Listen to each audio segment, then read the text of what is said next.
In 1887, a 19-year-old girl was sold at public auction for $1. What happened next would shake the foundations of an entire valley, expose a conspiracy that reached the highest levels of power, and prove that sometimes the most unlikely heroes emerge from the darkest moments. This is the true story of Sarah Beth Hawkins, the girl they called worthless who became the woman who owned the water that fed half of Colorado territory. Before we begin this incredible journey, I want you to stay with me until the very end, because what unfolds will absolutely blow your mind. And please comment below and let me know what city you're watching from. I love seeing how far these amazing stories travel around the world. The morning sun cast long shadows across the dusty main street of Millers Creek, Colorado territory, but there was nothing golden about this September day in 1887. The air hung thick with the smell of horse sweat, tobacco spit, and something far more sinister, the stench of human desperation that seemed to seep from every weathered building in this God-forsaken mining town. Sarah Beth Hawkins stood in the cramped storage room behind Morrison's General Store, her hands trembling as she clutched the edges of her mother's faded blue shawl. Through the thin wooden walls she could hear the growing murmur of voices. Outside, men's voices, rough and eager, punctuated by the occasional burst of cruel laughter that made her stomach twist into knots. "Get yourself ready, girl." The voice belonged to her father, Frank Hawkins, though the man who stumbled through the door bore little resemblance to the loving papa she remembered from her childhood. 3 years of hard drinking had carved deep lines into his face, turned his eyes bloodshot and mean, and reduced him to something that barely qualified as human.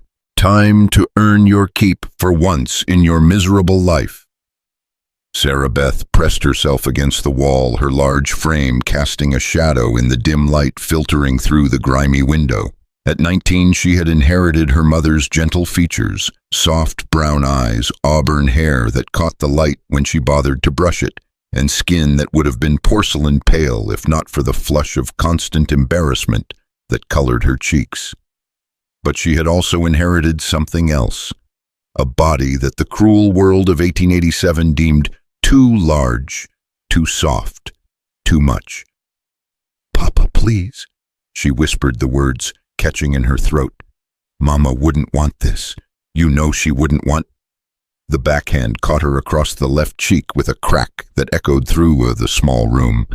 Frank Hawkins swayed slightly, then steadied himself against the doorframe, his whiskey-soaked breath filling the space between them. "Your mama's dead, girl. Been dead 3 years now, and a lot of good. Her wanting ever did anybody." He wiped his mouth with the back of his hand, leaving a streak of spittle across his stubbled chin. "All she left behind was you, and you ain't worth the cost of the food you eat. But today, you're finally gonna be worth something." Outside, someone was calling names, organizing the crowd. Sarah Beth could hear the auctioneer's voice rising above the general noise. Gentlemen, we've got some fine items today, some real opportunities for the discerning buyer. Opportunities." The word tasted like poison in Sarah Beth's mouth. That's what she was now, an opportunity. A thing to be sold to the highest bidder. Frank grabbed her arm, his fingers digging into the soft flesh above her elbow, hard enough to leave bruises. "Listen to me, good girl. You're gonna go out there and you're gonna stand on that platform, and you're gonna keep your mouth shut while better men than you decide what you're worth. And if you shame me, if you so much as sniffle or carry on, I'll make sure whoever buys you knows exactly what kind of trouble you are." The threats weren't new. Sarah Beth had been hearing variations of them for months now, ever since Frank had started talking about solving the Sarah Beth problem during his drinking binges. What was new was the finality in his voice, the cold certainty that today was the day her life as she knew it would end. "Papa," she tried one more time, her voice barely above a whisper. "I can work harder. I can take in more washing, or maybe Mrs. Patterson would let me. Mrs. Patterson don't want a fat cow like you working in her kitchen, and you know it. Nobody in this town wants you, Sarah Beth. Nobody except maybe some lonely fool with more money than sense. He pulled her toward the door, and she could hear her heart hammering so loud she was sure the whole town could hear it. Lucky for us, there's always lonely fools willing to pay for what they can't get any other way. The door swung open, and suddenly Sarah Beth was outside, blinking in the harsh morning sunlight.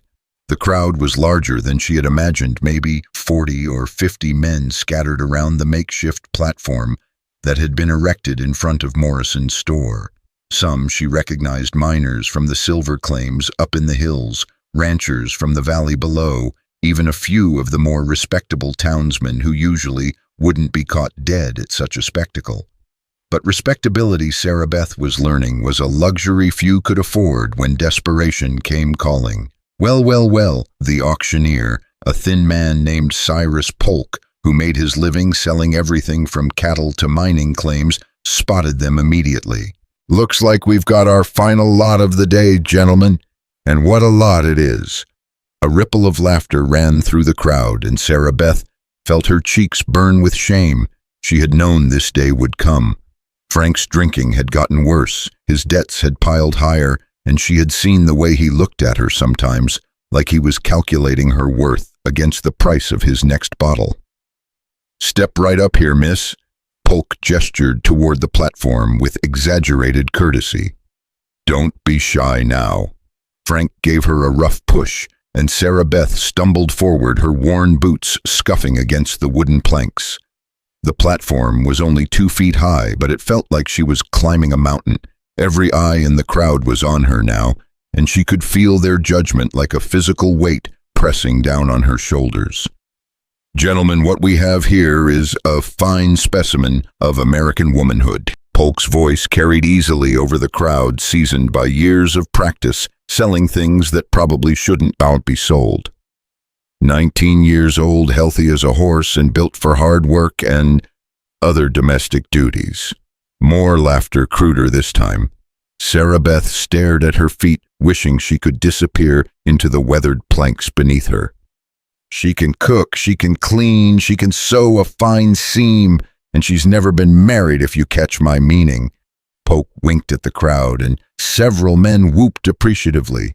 "Strong back, wide hips, perfect for bearing children and keeping house.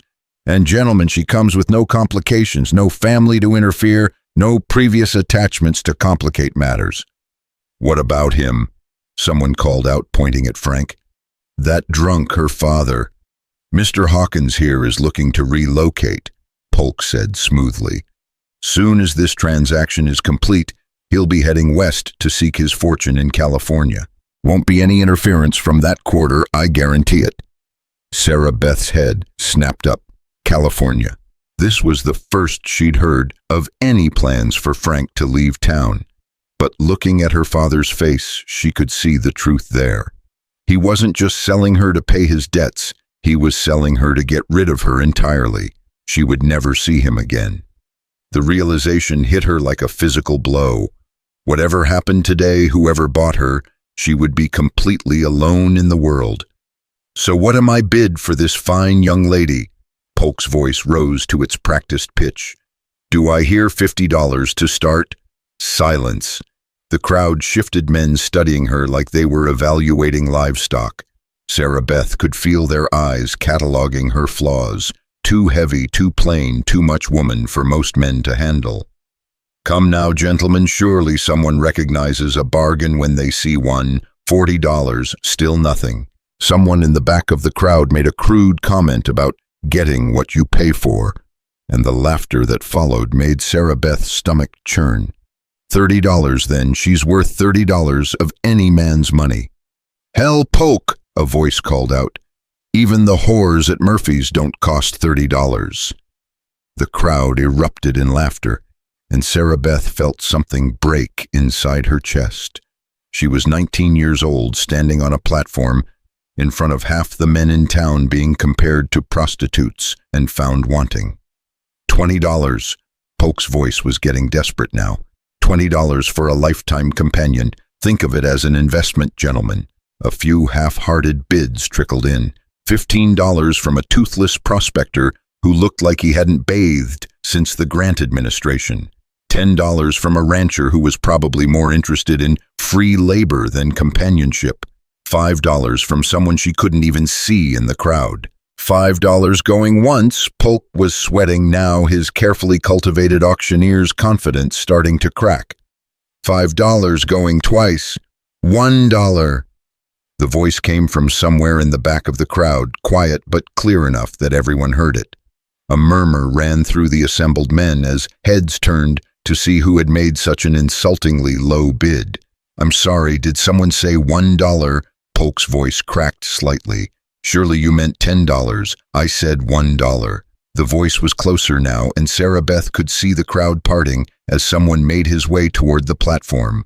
$1 silver, and not a cent more. The crowd parted further, and Sarah Beth got her first look at the man who had just bid on her like she was a piece of used furniture.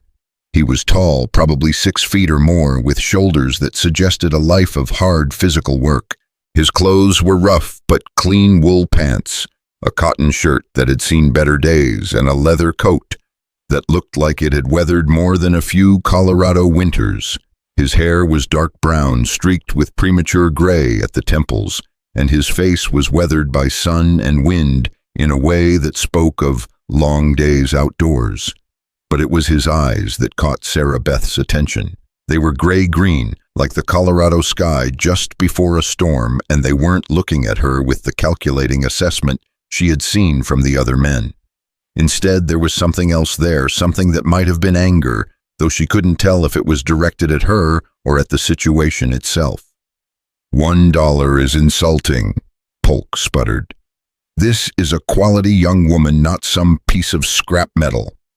$1, the stranger repeated, his voice calm and steady. That's my bid. Now see here, friend. Frank stumbled forward, his face flushed with indignation and whiskey. That's my daughter you're talking about. She's worth more than $1. The stranger's gray-green eyes fixed on Frank with a look that made the older man take an involuntary step backward. If she was worth more than $1 to you, mister, she wouldn't be standing on that platform right now. The crowd fell silent. It was one of those moments when truth cuts through pretense, like a knife through paper, leaving everyone exposed and uncomfortable. Frank's face went from red to purple. You got no right to. I got the right of a man making a legal bid at a legal auction. The stranger's voice never rose, but somehow it carried more authority than all of Polk's shouting. $1. Do I hear any other bids? The silence stretched out like a held breath. Sarah Beth could see some of the men in the crowd shifting uncomfortably, perhaps realizing for the first time exactly what they were participating in. Others just looked disappointed that the entertainment was ending so cheaply. Going once, Polk said weakly. No response from the crowd. Going twice. Still nothing. The toothless prospector spat in the dust and wandered away. The rancher shook his head and turned toward his horse. Sold. Polk's voice sounded like it was coming from the bottom of a well. To the gentleman in the back for $1. The stranger reached into his pocket and pulled out a silver coin. He walked up to the platform, his boots making solid, measured sounds against the hard-packed earth, and held the coin out to Polk. There you go. $1 as agreed. Polk took the coin with obvious reluctance, as if accepting it made him complicit in something shameful, which Sarah Beth supposed it did. The stranger turned to look up at her, and for the first time since this nightmare began, someone was looking at her face instead of evaluating her like livestock. Miss, he said simply, my name is Elias Turner. I'd be obliged if you'd step down from there. Sarah Beth looked down at this man, this Elias Turner, who had just bought her for the price of a beer, and felt something she hadn't experienced in months. Confusion that wasn't rooted in fear. His voice was respectful, almost gentle, and he was holding out his hand to help her down from the platform. She took his hand. His skin was rough from hard work, but his grip was steady and sure, and let him help her down. The crowd was starting to disperse now that the show was over, most of the men looking vaguely embarrassed and eager to get back to their regular business. Now wait just a minute. Frank pushed forward, swaying slightly. What about the arrangements? When do I get paid? What about... You got paid. Elias's voice cut through Frank's rambling like an axe through wood. $1 as agreed. Transactions complete. But there's paperwork to be done. Legal documents. She's my daughter and... Was your daughter. Elias reached into his coat and pulled out a folded piece of paper. Marriage license properly filled out and witnessed. All it needs is signatures. Sarah Beth stared at the paper in his hands. Marriage license. Yes, miss. I'm sorry to spring it on you like that, but under territorial law, the only way to make this transaction legal and proper is through marriage. Otherwise, what happened here today would be... He paused, looking for the right words. Well, it would be something else entirely, and that's not what I signed up for. The world seemed to tilt slightly on its axis. Marriage, to a complete stranger, a man who had bought her for $1 and was now talking about making it legal and proper. You can't just... Frank started to object, but Elias cut him off with a look. I can, and I am. Miss Hawkins, I know this isn't how you pictured your wedding day, but I'm hoping you'll agree that it's better than the alternatives. His gray-green eyes met hers directly. I'm not asking for your love, and I'm not asking for anything you're not willing to give. I'm asking for your name on this paper so we can both walk away from this mess with some dignity intact. Sarah Beth looked around at the remaining crowd, at her father's red, angry face, at the auctioneer who was counting his commission on a $1 sale. Then she looked back at Elias Turner, this stranger who was offering her something she had thought was lost forever, a choice. Where do I sign? She asked quietly. The next few minutes passed in a blur of signatures and official stamps. Reverend Matthews, who had been in the crowd purely by accident, was suddenly available to perform a quick ceremony. Frank signed away his paternal rights with the same pen that had just made Sarah Beth into Mrs. Turner and pocketed the dollar coin before anyone could change their minds. The ceremony itself was mercifully brief. Do you, Elias Turner, take this woman? And do you, Sarah Beth Hawkins, take this man? And then it was done. She had a new name, a new legal status, and absolutely no idea what came next. Mrs. Turner, Elias said formally, and the name sounded strange in her ears. I've got a wagon just over there. If you have any belongings you need to collect, Sarah Beth looked around, suddenly realizing that her old life was completely over. I don't have much, just some clothes and Mama's quilt, she added quietly. I can't leave without Mama's quilt. Elias nodded. We'll get your things. 20 minutes later, Sarah Beth's entire worldly possessions were loaded into the back of Elias's wagon. 2 dresses, some undergarments, a hairbrush that had been her mother's, and the wedding ring quilt that represented the only tangible connection she had left to happier times. Frank was already gone, disappeared into Murphy's saloon with his dollar coin and whatever dreams of California he was nursing. He hadn't said goodbye. Elias helped her up onto the wagon seat. His touch was polite and impersonal, like he was helping a stranger with her parcels, and then climbed up beside her. He picked up the reins and made a small clicking sound with his tongue, and the horses started moving. As they drove through the streets of Miller's Creek, Sarah Beth caught glimpses of people she had known her entire life.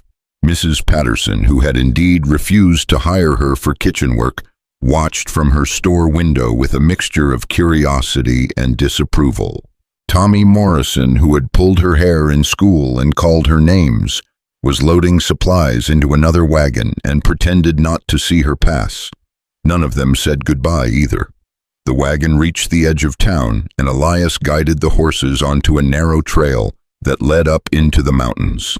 Sarah Beth had never been more than a few miles from Miller's Creek in her entire life, and now she was heading into unknown territory with a man she had met less than an hour ago. Where are we going? She asked, her voice barely audible over the creaking of the wagon wheels. Home, Elias said simply. My place is about 15 miles up in the high country. It's not much, but it's peaceful. Why? The question burst out of her before she could stop it. Why did you do that? Buy me, I mean. Marry me. Elias was quiet for so long that Sarah Beth thought he might not answer. The wagon climbed steadily upward, leaving the mining town behind, as they entered a landscape of pine trees and granite peaks that stretched toward the sky like cathedral spires. Finally, he spoke. My wife died 2 years ago. Childbirth. Lost the baby too. His voice was matter-of-fact, but Sarah Beth could hear the pain underneath it. Since then, I've been living alone, and I guess I got tired of the loneliness. When I heard about the auction, I thought maybe... He trailed off, then started again. I want to be clear about something, Mrs. Turner. I bought you to get you away from that situation, not to own you. Far as I'm concerned, you're free to leave any time you want to. I'll even give you money for passage to wherever you want to go. But why marry me? Why not just, I don't know, buy me and set me free? Because under territorial law, what happened back there was only legal if it resulted in marriage or, he hesitated, or other arrangements that wouldn't have been proper. Marriage was the only way to make sure you had legal protection. Sarah Beth absorbed this information as the wagon continued its climb. She was married to a stranger who said she was free to leave, heading toward a home she had never seen, with no money and no family to return to. It should have been terrifying. Instead, for the first time in months, she felt something that might have been hope. The trail wound higher into the mountains through stands of aspen trees that were just beginning to turn gold with the approaching autumn. The air grew thinner and cleaner, carrying the scent of pine and snow and something else. Something that smelled like freedom. What's it like? She asked. Your place, I mean. Quiet, Elias said.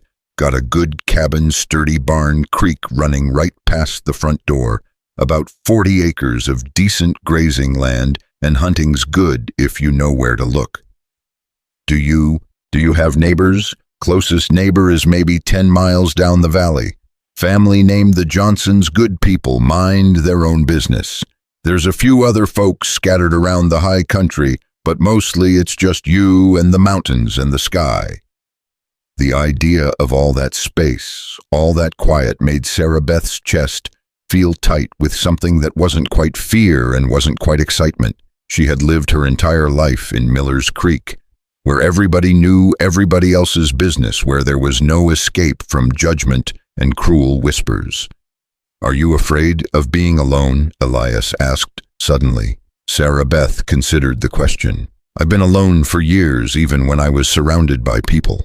I think maybe I'm more afraid of being trapped. Elias nodded as if this made perfect sense. Well, you won't be trapped up here. Nothing but open country in every direction. The sun was beginning to set behind the peaks, painting the sky in shades of orange and purple that Sarah Beth had never seen before. In Miller's Creek, the surrounding hills blocked most of the sunset, but up here in the high country, the sky seemed to go on forever. It's beautiful, she whispered. Do you bupper? It is that, Elias agreed. Takes some getting used to, though. The silence can be pretty overwhelming at first. As if to prove his point, the only sounds Sarah Beth could hear were the steady rhythm of the horses' hooves, the creaking of the wagon, and the distant call of what might have been a hawk circling somewhere above them. They created a ridge, and suddenly Sarah Beth could see the valley spread out below them, a bowl of green meadowland surrounded by towering peaks, with a silver ribbon of creek meandering through the center.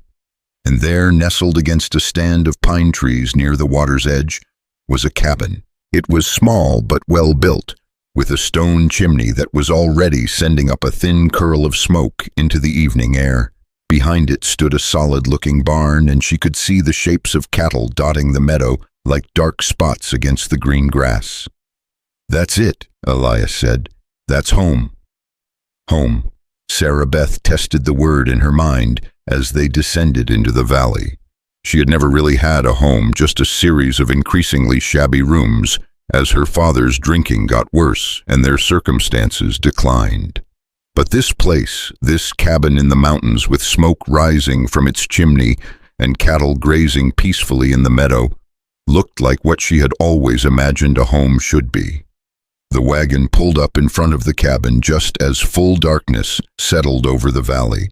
Elias climbed down and came around to help her down, and Sarah Beth was surprised to find that her legs were shaky from the long ride. "You must be hungry," he said. "I've got stew on the fire and there's fresh bread from this morning." The mention of food made Sarah Beth realize that she hadn't eaten anything since dawn. Her stomach rumbled audibly and she felt her cheeks flush with embarrassment. "That sounds wonderful," she said quietly. Elias carried her few belongings into the cabin, and Sarah Beth followed him across the threshold, officially entering her new life. The interior of the cabin was larger than it had appeared from outside, with a main room that served as kitchen and sitting area, and what looked like two smaller rooms beyond. The furniture was rough but well made, a solid wooden table, 2 chairs, a rocking chair by the fireplace, and shelves lined with books and practical items. It was clean, Sarah Beth noticed immediately. Whatever else Elias Turner might be, he was not the kind of man who lived in squalor. The floor was swept, the dishes were washed and put away, and everything had its place. "You can have the back room," Elias said, setting her bundle down near a doorway. "It's got a good bed and plenty of privacy. I sleep in the front room, so you won't be disturbed." Sarah Beth looked through the doorway and saw a small but comfortable-looking bedroom with a window that faced out toward the meadow. There was a quilt on the bed, not as fine as her mother's work, but serviceable, and a chest of drawers that would hold her few belongings. "It's perfect," she said, and meant it. Elias ladled stew into 2 bowls and cut thick slices of bread, and they sat at the wooden table to eat their first meal as husband and wife. The stew was good, better than anything Sarah Beth had eaten in months, and the bread was still soft, despite being a day old. They ate mostly in silence, both of them apparently struggling with the strangeness of their situation. Sarah Beth stole glances at her new husband, trying to reconcile the man who had quietly bid $1 for her with the man who was now offering her fresh bread and a safe place to sleep. "Mrs. Turner," Elias said finally, and the name still sounded foreign to her ears. "I want you to know that I don't expect anything from you that you're not willing to give. This marriage, it's legal, but it doesn't have to be more than that unless you want it to be." Sarah Beth set down her spoon and looked at him directly. "What do you want it to be?" "Honest," he said immediately. "I want it to be honest. I've had enough of pretending and making do and settling for less than what's right. If we're going to make this work, and I hope we are, then we need to be straight with each other." "All right then. Honestly, I don't know anything about being a wife. I don't know anything about cooking for a husband or keeping house for anyone but myself, and I don't know anything about the other things that married people do." Elias nodded. "That's fair. Honestly, I don't know anything about having a wife anymore. It's been 2 years since Mary died, and I've gotten used to doing things my own way, and I don't know anything about starting over with someone new." They looked at each other across the table, 2 strangers bound together by circumstances neither of them had chosen, trying to figure out how to build something real from the wreckage of their separate disasters. "I guess we'll have to learn together," Sarah Beth said finally. "I guess we will," Elias agreed. After dinner, Elias showed her around the cabin where the lamp oil was kept, how to work the pump for the well water where the extra blankets were stored. He was matter-of-fact and practical, treating her like a new partner in a business venture rather than a wife he had acquired at auction, which Sarah Beth supposed was exactly what she was. When it was time to retire for the evening, they stood awkwardly in the main room, both of them clearly unsure about the protocol for saying goodnight to a spouse they had just met. "Well," Elias said finally, "I guess I'll say goodnight then." "Good night," Sarah Beth replied. "And Mr. Turner, thank you for everything." He nodded once, a sharp downward jerk of his chin. "You're welcome, Mrs. Turner." Sarah Beth went into her room and closed the door, then stood with her back against it, trying to process everything that had happened in the span of a single day. This morning she had been Sarah Beth Hawkins, unmarried daughter of the town drunk, facing an uncertain future that seemed to hold nothing but degradation and despair. Tonight she was Mrs. Elias Turner, married to a man she didn't know, living in a cabin in the mountains with a room of her own and a promise that she was free to leave whenever she chose. She unpacked her few belongings, hanging her 2 dresses in the small wardrobe and placing her mother's hairbrush on the chest of drawers. Then she unfolded the wedding ring quilt and spread it across the bed, running her hands over the familiar pattern.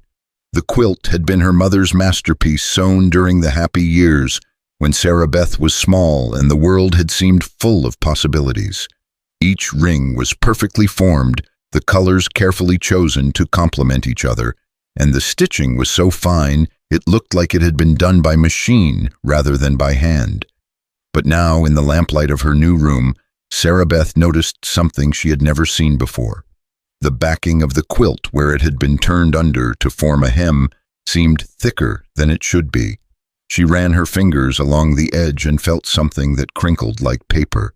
Her heart began to race. She had slept under this quilt for 3 years, since her mother's death had washed it and mended it and folded it countless times. How had she never noticed this before? Working carefully by lamplight, Sarah Beth found where the backing had been hand-stitched to conceal whatever was hidden inside. She picked at the tiny stitches with her fingernails until she could work them loose, then reached inside the fold. Her fingers touched paper, several sheets of it, folded small and wrapped in oiled cloth to protect them from moisture. She pulled them out with trembling hands and unfolded them on the bed. Official documents, legal papers with stamps and seals and signatures in her mother's careful handwriting, water rights, filing claims for water rights to the creek that ran through this very valley, dated 12 years ago, and signed by Margaret Hawkins, her mother's maiden name. Sarah Beth sank down on the bed, the papers scattered around her, her mind reeling with the implications. Her mother had owned the water rights to this valley, the same valley where she now lived with her new husband, the same creek that ran past their cabin, that watered their cattle, that probably supplied half the ranches and mining claims in the territory, and Frank had never known. All these years, while he was drinking away their future and mortgaging their dignity, the solution to their problems had been sewn into the lining of a quilt. But why had her mother hidden them? Why not use them to secure their future? Sarah Beth read through the documents more carefully and slowly. The truth became clear. The water rights had been filed in her mother's maiden name before her marriage to Frank. Under territorial law at the time, married women couldn't hold property in their own name. Everything belonged to their husbands. Her mother had hidden the documents to keep them out of Frank's hands, knowing that he would sell the rights for drinking money without a second thought. She had been waiting for the right time, or maybe hoping that Frank would change, or perhaps planning to pass the secret on to Sarah Beth when she came of age. But then she had died in the influenza epidemic, taking the secret with her to the grave. Or so she had thought. Sarah Beth folded the papers carefully and wrapped them back in their oiled cloth protection. Tomorrow she would have to show them to Elias, would have to explain that his new wife had just brought more to the marriage than either of them had realized. Tonight, though, she just wanted to absorb the magnitude of what had happened. In a single day, she had gone from being a girl with no value and no future to being a woman who owned the water rights to an entire valley. Her mother's voice seemed to whisper to her from the folds of the quilt, "Your worth was never what they said it was, Sarah Beth. You were always valuable. You just had to wait for the right person to see it." As she settled into bed under her mother's quilt, Sarah Beth Turner, for that was her name, now fell asleep to the sound of running water outside her window, water that apparently belonged to her. The last thing she remembered thinking before sleep took her was that maybe, just maybe, her real story was finally about to begin. Sarah Beth woke to the sound of an axe biting into wood, the rhythmic thok, thok, thok, echoing across the valley in the crisp morning air. For a moment she lay still beneath her mother's quilt, disoriented by the unfamiliar surroundings and the events of the previous day rushing back like cold water thrown in her face. She was married to a stranger, living in a cabin in the mountains with water rights documents hidden in her pillowcase like some kind of desperate secret. Sunlight streamed through the small window, painting golden rectangles across the wooden floor. Outside, she could hear Elias moving around, the steady sounds of a man going about his morning routine. The chopping stopped, replaced by the lowing of cattle and the splash of water being drawn from the creek. Sarah Beth dressed quickly in one of her 2 dresses, the brown wool that was practical if not pretty, and wrapped her mother's shawl around her shoulders. The documents from the quilt were safely tucked inside her dress pocket, the paper crackling softly against her ribs with every breath. When she stepped outside, the morning air hit her like a blessing, clean and sharp and so different from the dusty, smoke-tinged atmosphere of Miller's Creek that she had to pause just to breathe it in. The valley stretched out before her in the early light, green and peaceful and impossibly vast. Elias was at the woodpile behind the cabin, splitting logs, with the kind of efficient, economical movements that spoke of long practice. He had already shed his coat, and she could see the muscles in his shoulders, working beneath his cotton shirt as he brought the axe down in a perfect arc. "Morning," he called when he saw her setting the axe aside and wiping sweat from his forehead with the back of his hand. "Sleep well." "Yes, thank you." Sarah Beth found herself studying his face in the morning light, looking for clues about the man she had married. His features were strong but not harsh, weathered by outdoor work but not hardened by cruelty. The bed was very comfortable. "Good. There's coffee on the stove and I left some biscuits warming in the oven. Help yourself to whatever you need." The casual kindness in his voice made something tight in Sarah Beth's chest begin to loosen. She wasn't used to consideration, to someone thinking about her comfort and making provisions for it without being asked. "Mr. Turner," she began, then stopped. The formal address felt strange when they were standing in what was apparently her front yard discussing breakfast like they were old friends. "Elias, I need to show you something." He paused in the act of stacking split wood, something in her tone making him give her his full attention. "All right." Sarah Beth reached into her pocket and pulled out the oiled cloth packet, her hands trembling slightly as she unwrapped the documents. "I found these last night, sewn into the lining of my mother's quilt." Elias wiped his hands on his pants and took the papers she offered, his gray-green eyes scanning the official text with growing surprise. Sarah Beth watched his face as he read, seeing the moment when understanding dawned. "Water rights," he said quietly. "Filed in 1875 under the name Margaret Hawkins." He looked up at her. "Your mother." "My mother's maiden name, yes. She filed them before she married my father, before the law changed to allow married women to hold property." Sarah Beth wrapped her arms around herself, suddenly cold despite the warming sun. She never told him. She hid them in the quilt and never said a word. Elias studied the documents more carefully, his expression growing more serious with each page. "These are for the entire watershed, not just this valley, but the 3 tributary creeks that feed into it." He looked up at the surrounding peaks, then back at the papers in his hands. "Sarah Beth, do you understand what this means?" "I think so. It means the water that runs past your cabin, our cabin, belongs to me, legally. It means more than that." Elias folded the documents carefully and handed them back to her. "This valley supplies water to maybe 40 ranches and a dozen mining operations downstream. Everyone from here to Miller's Creek depends on this water, and they've been using it for free because nobody knew there was a legal claim."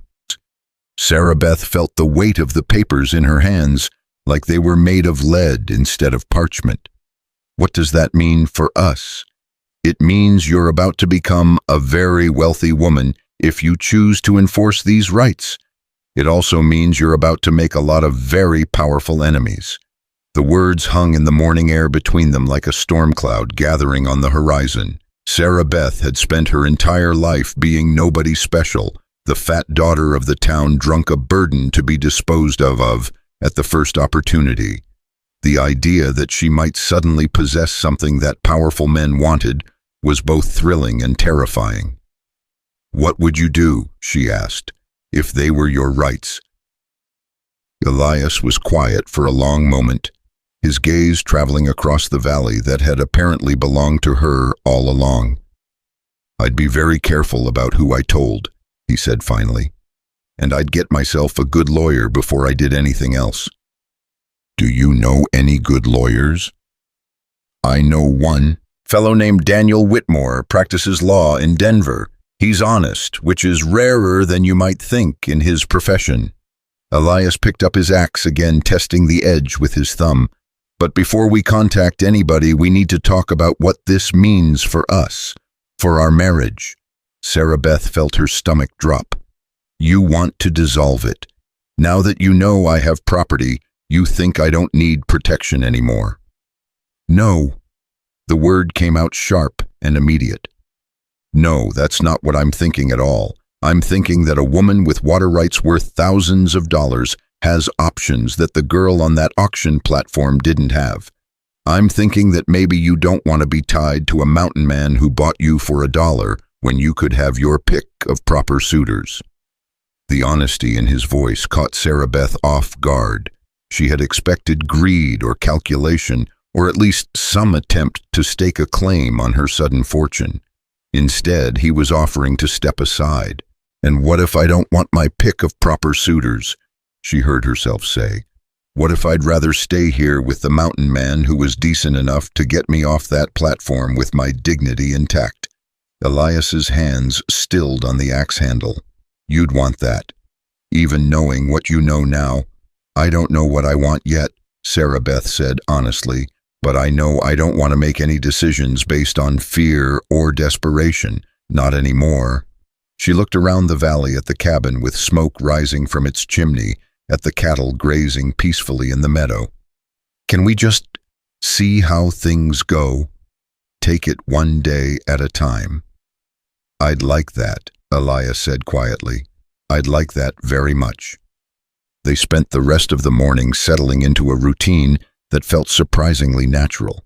Elias showed Sarah Beth around the property, the barn where he kept his horses and a milk cow, the chicken coop behind the cabin, the root cellar where he stored vegetables and preserved meat for the winter. She helped him with the morning chores, learning to milk the cow and gather eggs and feed the chickens that scattered around her feet like feathered gossips. "Your mother was a smart woman," Elias said, as they walked along the creek that ran through the heart of the valley. "Filing those rights when she did. Most folks didn't understand the value of water rights back then." "She grew up on a farm in Missouri," Sarah Beth said, bending to trail her fingers in the clear, cold water that apparently belonged to her. "She used to tell me stories about droughts that killed crops and bankrupted families. I think she understood better than most." "What happened to her family?" "Your mother's people. Cholera epidemic in '76. Wiped out most of the county, including her parents and brothers. That's when she came west." Sarah Beth straightened, wiping her wet fingers on her skirt. "She met my father in Miller's Creek, married him 6 months later. I think she was just looking for security, for a place to belong." "And your father, what was he like before the drinking?" Sarah Beth was quiet for so long that Elias thought she might not answer. They walked along the creek bank, following the water as it wound through stands of aspen and pine, the only sounds their footsteps and the constant murmur of running water. "He was different," she said finally. "When I was small, he was gentler. He used to carry me on his shoulders and tell me stories about the places he'd been before he settled down. He'd been a prospector, traveled all over the territory looking for silver." She picked up a smooth stone and skipped it across a still pool, watching the ripples spread outward. "But he never found his big strike, and I think that ate at him. Every year that passed without making his fortune, he got a little harder, a little more bitter." "When did the drinking start?" After Mama died. Before that, he'd have a whiskey now and then, but nothing serious. After... She shrugged. I think he blamed himself for not being able to save her. The doctor said there wasn't anything anyone could have done, but Papa never believed that. They had walked nearly a mile upstream, following the creek, as it tumbled down from the higher elevations. Here the valley narrowed the walls, steeper and more dramatic, and Sarah Beth could see why her mother had filed rights to the entire watershed. Every drop of water that fell on these peaks eventually made its way down this creek and out into the valley below. "It's beautiful here," she said, settling on a fallen log to rest. "I can see why you chose to live so far from town." Elias sat beside her, careful to maintain a respectful distance. "It wasn't entirely by choice at first. After Mary died, I couldn't stand being around people. All their sympathy and their well-meaning advice and their certainty that I'd get over it if I just gave it time." He picked up a pine cone and turned it over in his hands. "Up here, nobody expected me to be anything other than what I was." "What was she like, your wife?" "Small, laughing, full of plans and dreams and absolute certainty that everything would work out for the best." His voice was soft with memory. "She wanted to fill this valley with children and animals and life. Had it all planned out, where we'd build the school, where we'd plant the garden, how many head of cattle we could run on the upper pastures." Sarah Beth felt a stab of something that might have been jealousy, followed immediately by shame.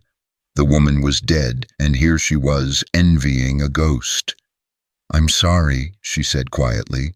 "It must be strange, having someone new in your home." "Strange, yes, but not bad strange." Elias looked at her directly, his gray-green eyes serious. "I want you to know that I don't expect you to be Mary. I don't expect you to fill her place or live up to her memory. You're your own person, with your own dreams and plans." "What if I don't have any dreams or plans? What if I've spent so long just trying to survive that I forgot how to hope for anything better? Then we'll figure it out together, one day at a time, like you said." They walked back to the cabin in comfortable silence, both of them lost in their own thoughts. Sarah Beth found herself studying the landscape with new eyes, seeing it not just as a beautiful place to live, but as something that belonged to her. The responsibility was overwhelming. "Elias," she said as they approached the cabin, "if we enforce these water rights, if we start charging people for the water they're using, what do you think will happen? Honestly, I think some folks will pay without complaint, grateful to finally have legal certainty about their water supply. Others will fight it, claim the rights are invalid, or that you don't have the authority to enforce them." He paused at the front door, his hand on the latch. "And some will try to take them away from you by whatever means necessary." "By force, you mean?" "Possibly. Water's life out here, Sarah Beth. Men have killed for less." The word sent a chill down her spine, but also stirred something else, a spark of defiance that surprised her with its intensity. She had spent her entire life being pushed around, dismissed, treated like she didn't matter. The idea that she might finally have something worth fighting for was both terrifying and exhilarating. "Then we'd better be ready for them," she said. Elias smiled, and for the first time since she'd met him, it reached all the way to his eyes. "Yes, ma'am. I believe we had better." The afternoon was spent in practical pursuits. Elias taught Sarah Beth how to handle the rifle he kept above the fireplace, showing her how to load and aim and fire with the patience of a man who understood that her life might depend on these skills. She was a surprisingly good shot, her natural steadiness and careful attention to detail serving her well. "You've got good hands for this," he said after she put 3 shots in a row through the center of a target he'd set up against a dead tree. "Steady and sure. My mother taught me to sew when I was small. She said the most important thing was to keep your hand steady and your mind focused on what you were trying to accomplish." Sarah Beth lowered the rifle, pleased with her performance. "I suppose it's not so different." "No, I suppose it's not." They spent the evening planning their next moves. Elias had paper and ink, and together they drafted a letter to Daniel Whitmore in Denver, explaining the situation and requesting his professional opinion on the validity of the water rights. Sarah Beth practiced writing her new signature, Sarah Beth Turner, until it looked natural on the page. "We'll need to be careful about who we trust," Elias said as they sealed the letter. "Word of something like this has a way of getting around, and not everyone who hears it will have our best interests at heart. What about your neighbors, the Johnsons you mentioned? Bill and Martha are good people, but they're also practical. Their ranch depends on water from this creek, and they might not be thrilled to learn they'll have to start paying for it." Elias set the sealed letter aside and leaned back in his chair. "We'll tell them when we're ready, but for now I think it's best to keep this between us." Sarah Beth nodded, understanding the wisdom of caution, even as part of her longed to share this momentous secret with someone. She had never had anything important enough to keep secret before. "Elias," she said suddenly, "when we went to Miller's Creek tomorrow to post this letter, people are going to know we're married. They'll have questions, and some of them won't be kind. Let them talk. Their opinions don't mean anything up here, but they mean something to you.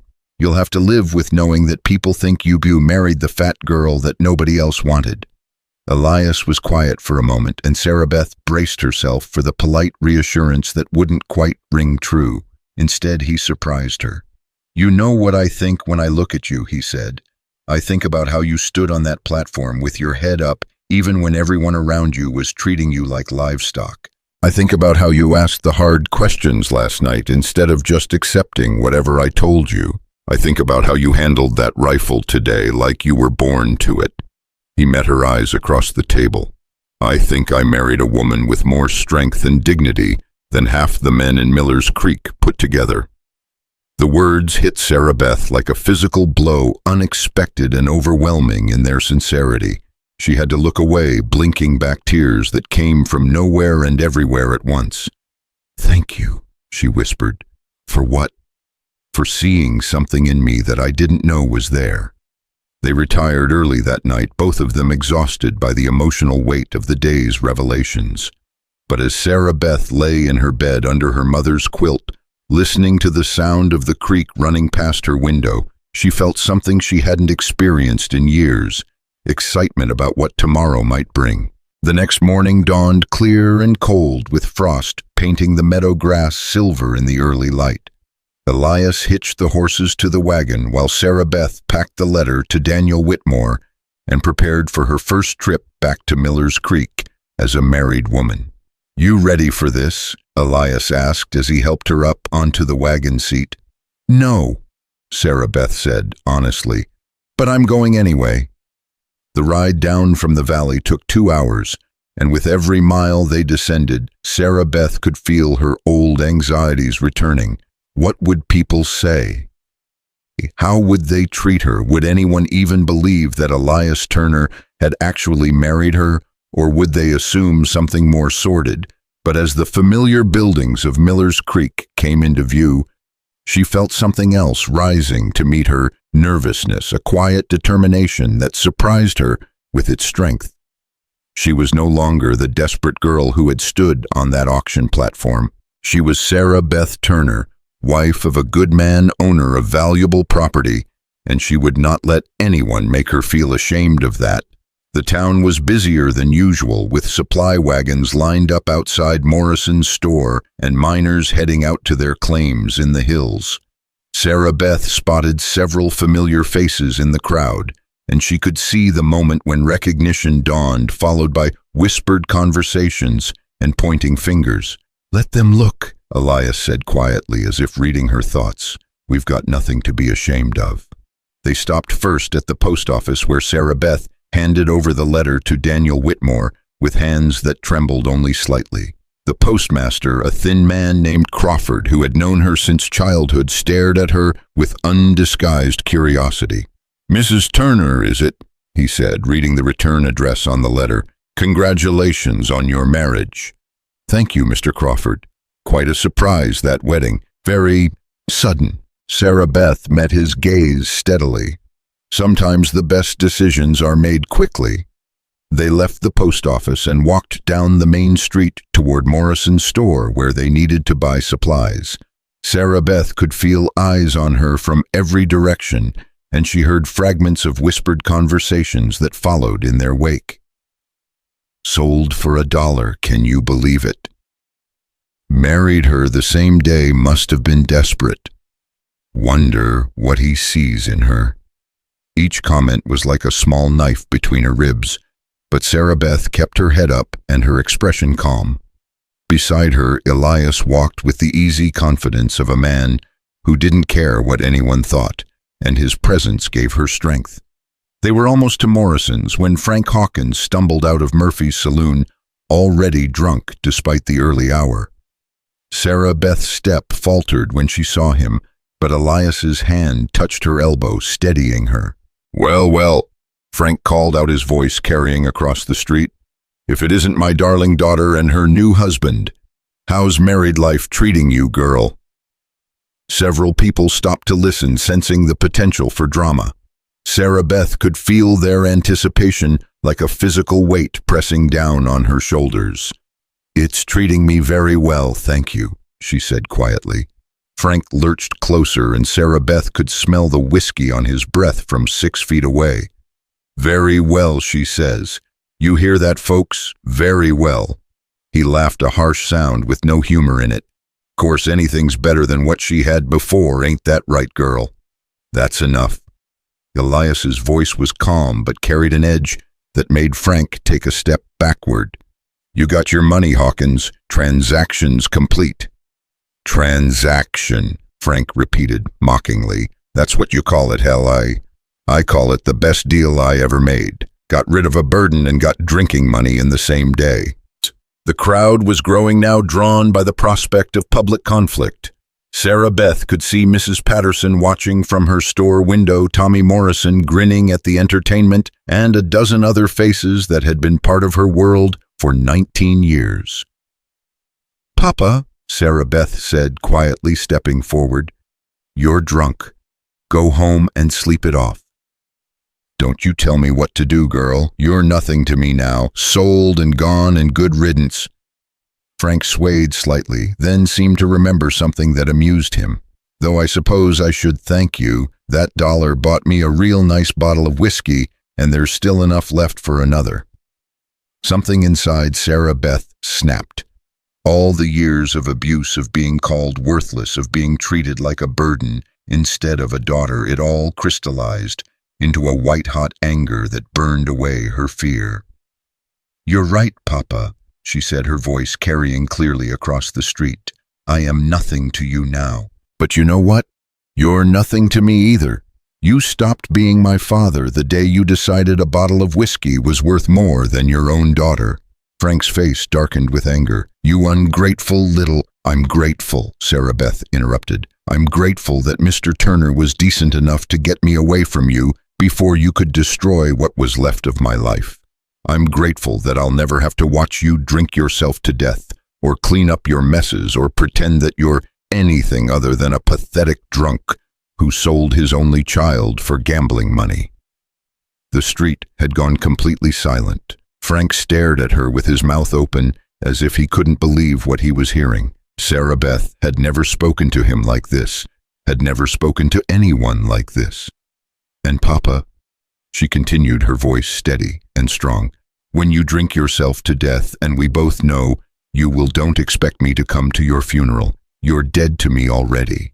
She turned away from him, then taking Elias's arm and walking toward Morrison's store with her head held high. Behind them she could hear Frank sputtering with rage, but she didn't look back. The crowd parted in front of them like water, and Sarah Beth could see something new in their faces. Not pity or disgust, but a kind of grudging respect. She had stood up to Frank Hawkins in a way that few people in Miller's Creek had ever dared to do. "That was well done," Elias said quietly as they entered the store. "Took courage." "It felt good," Sarah Beth admitted, surprised by the truth of it. "I've wanted to say those things for years." They bought their supplies, flour, sugar, coffee, ammunition, and loaded them into the wagon under the watchful eyes of half the town. Word of the confrontation had spread quickly, and Sarah Beth could see people positioning themselves to get a better look at the girl who had finally found her voice. As they prepared to leave town, Sarah Beth caught sight of herself in the window of Patterson's dress shop. The reflection showed a woman she barely recognized, straight-backed, clear-eyed, with color in her cheeks and strength in her bearing. She looked like someone who owned water rights to an entire valley. She looked like someone worth respecting. The ride back to the valley was quiet, both of them lost in their own thoughts about what had transpired in town. As they climbed higher into the mountains, leaving Miller's Creek behind, Sarah Beth felt like she was shedding an old skin, becoming someone new and stronger. "No going back now," Elias said as they crested the ridge and looked down into their valley. "Good," Sarah Beth replied. "I wouldn't want to go back even if I could." That evening, as they sat by the fire reading, Elias had a surprising collection of books, and Sarah Beth discovered a love of poetry she hadn't known she possessed. There was a knock at the door. Elias answered it to find Bill Johnson standing on their doorstep, hat in hand, and an expression of carefully controlled concern on his weathered face. "Evening, Elias, ma'am." He nodded politely to Sarah Beth. "Sorry to bother you folks, but I heard there was some excitement in town today. Thought I'd ride over and make sure everything was all right." "Come in, Bill," Elias said, stepping aside. "Sarah Beth, this is our neighbor Bill Johnson. Bill, my wife, Sarah Beth Turner."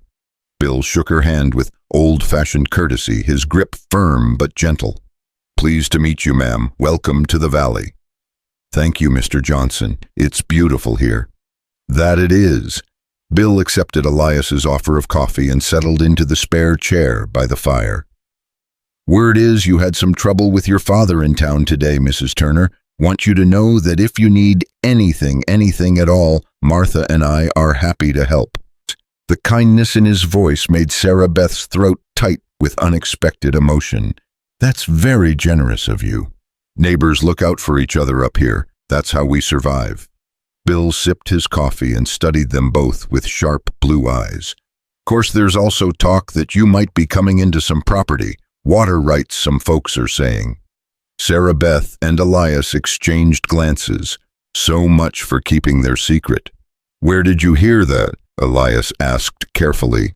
"Oh, word gets around. Seems your father-in-law was doing some bragging at Murphy's after you left, talking about how his daughter was sitting on a gold mine and didn't even know it." Bill's expression was neutral, but Sarah Beth could sense the intensity of his interest. "Course Frank Hawkins isn't exactly what you'd call a reliable source." "No," Sarah Beth said quietly. "He's not." Bill waited for more information, but when none was forthcoming, he nodded and finished his coffee. "Well, like I said, if you need anything, you know where to find us. Martha's been wanting to invite you over for supper once you get settled in." After he left, Sarah Beth and Elias sat in silence for a while, both of them understanding that their secret was no longer secret. "So it begins," Elias said finally. "So it begins." Sarah Beth agreed. Outside, the wind picked up, rattling the windows and sending clouds scudding across the moon. Somewhere in the distance, a coyote howled, a wild, lonely sound that seemed to carry the promise of changes coming whether they were ready or not. The first sign of trouble came 3 days later when Sarah Beth found fresh horse tracks circling their cabin like a predator marking territory. She was hanging laundry on the line behind the house when she noticed them deep impressions in the soft earth near the creek, made by shod horses that didn't belong to anyone she knew. "Elias," she called, keeping her voice steady despite the chill that ran down her spine. "You should come see this." He emerged from the barn where he'd been mending harness, took one look at the tracks, and his expression hardened into something Sarah Beth had never seen before. This wasn't the gentleman who had taught her to milk the cow or the patient husband who read poetry by the fire. This was someone else entirely, someone dangerous. "How many?" she asked quietly. 3 horses, maybe 4. He knelt beside the clearest set of prints, studying them with the intensity of a man whose life had once depended on reading sign. They came up from the valley floor, circled the cabin twice, then headed back the way they came. When, last night, while we were sleeping, ground was soft from that rain we had yesterday evening. He stood brushing dirt from his hands, and Sarah Beth could see the controlled anger in the set of his shoulders. They wanted us to know they'd been here. Who would do that? Someone who wants to make sure we understand we're being watched. Elias's gray-green eyes swept the surrounding hills, looking for any sign of movement among the trees.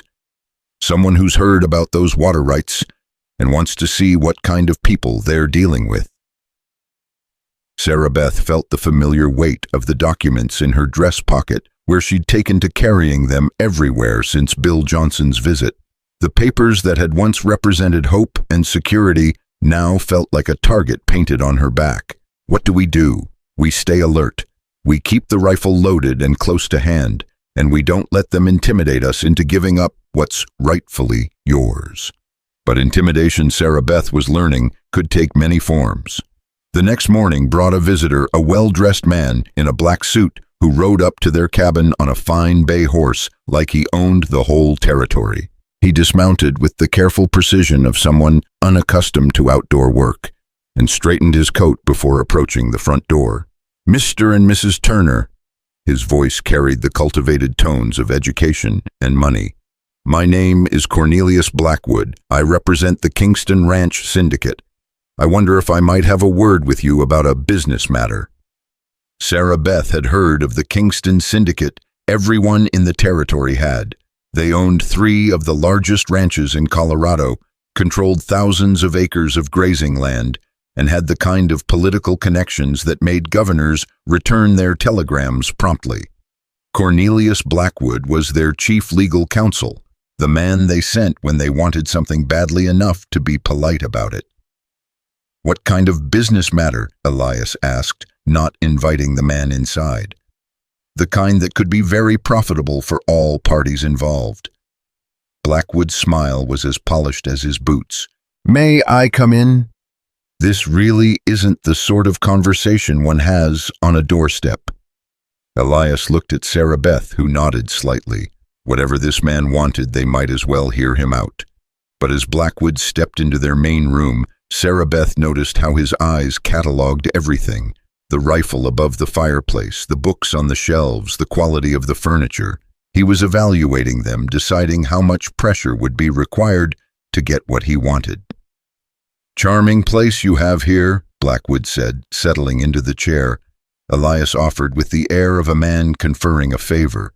Peaceful, remote, the kind of place where a person could live quietly without being bothered by the complications of the outside world. "We like it," Sarah Beth said carefully. "I'm sure you do, and I'm sure you'd hate to see that peace disturbed by unnecessary legal complications."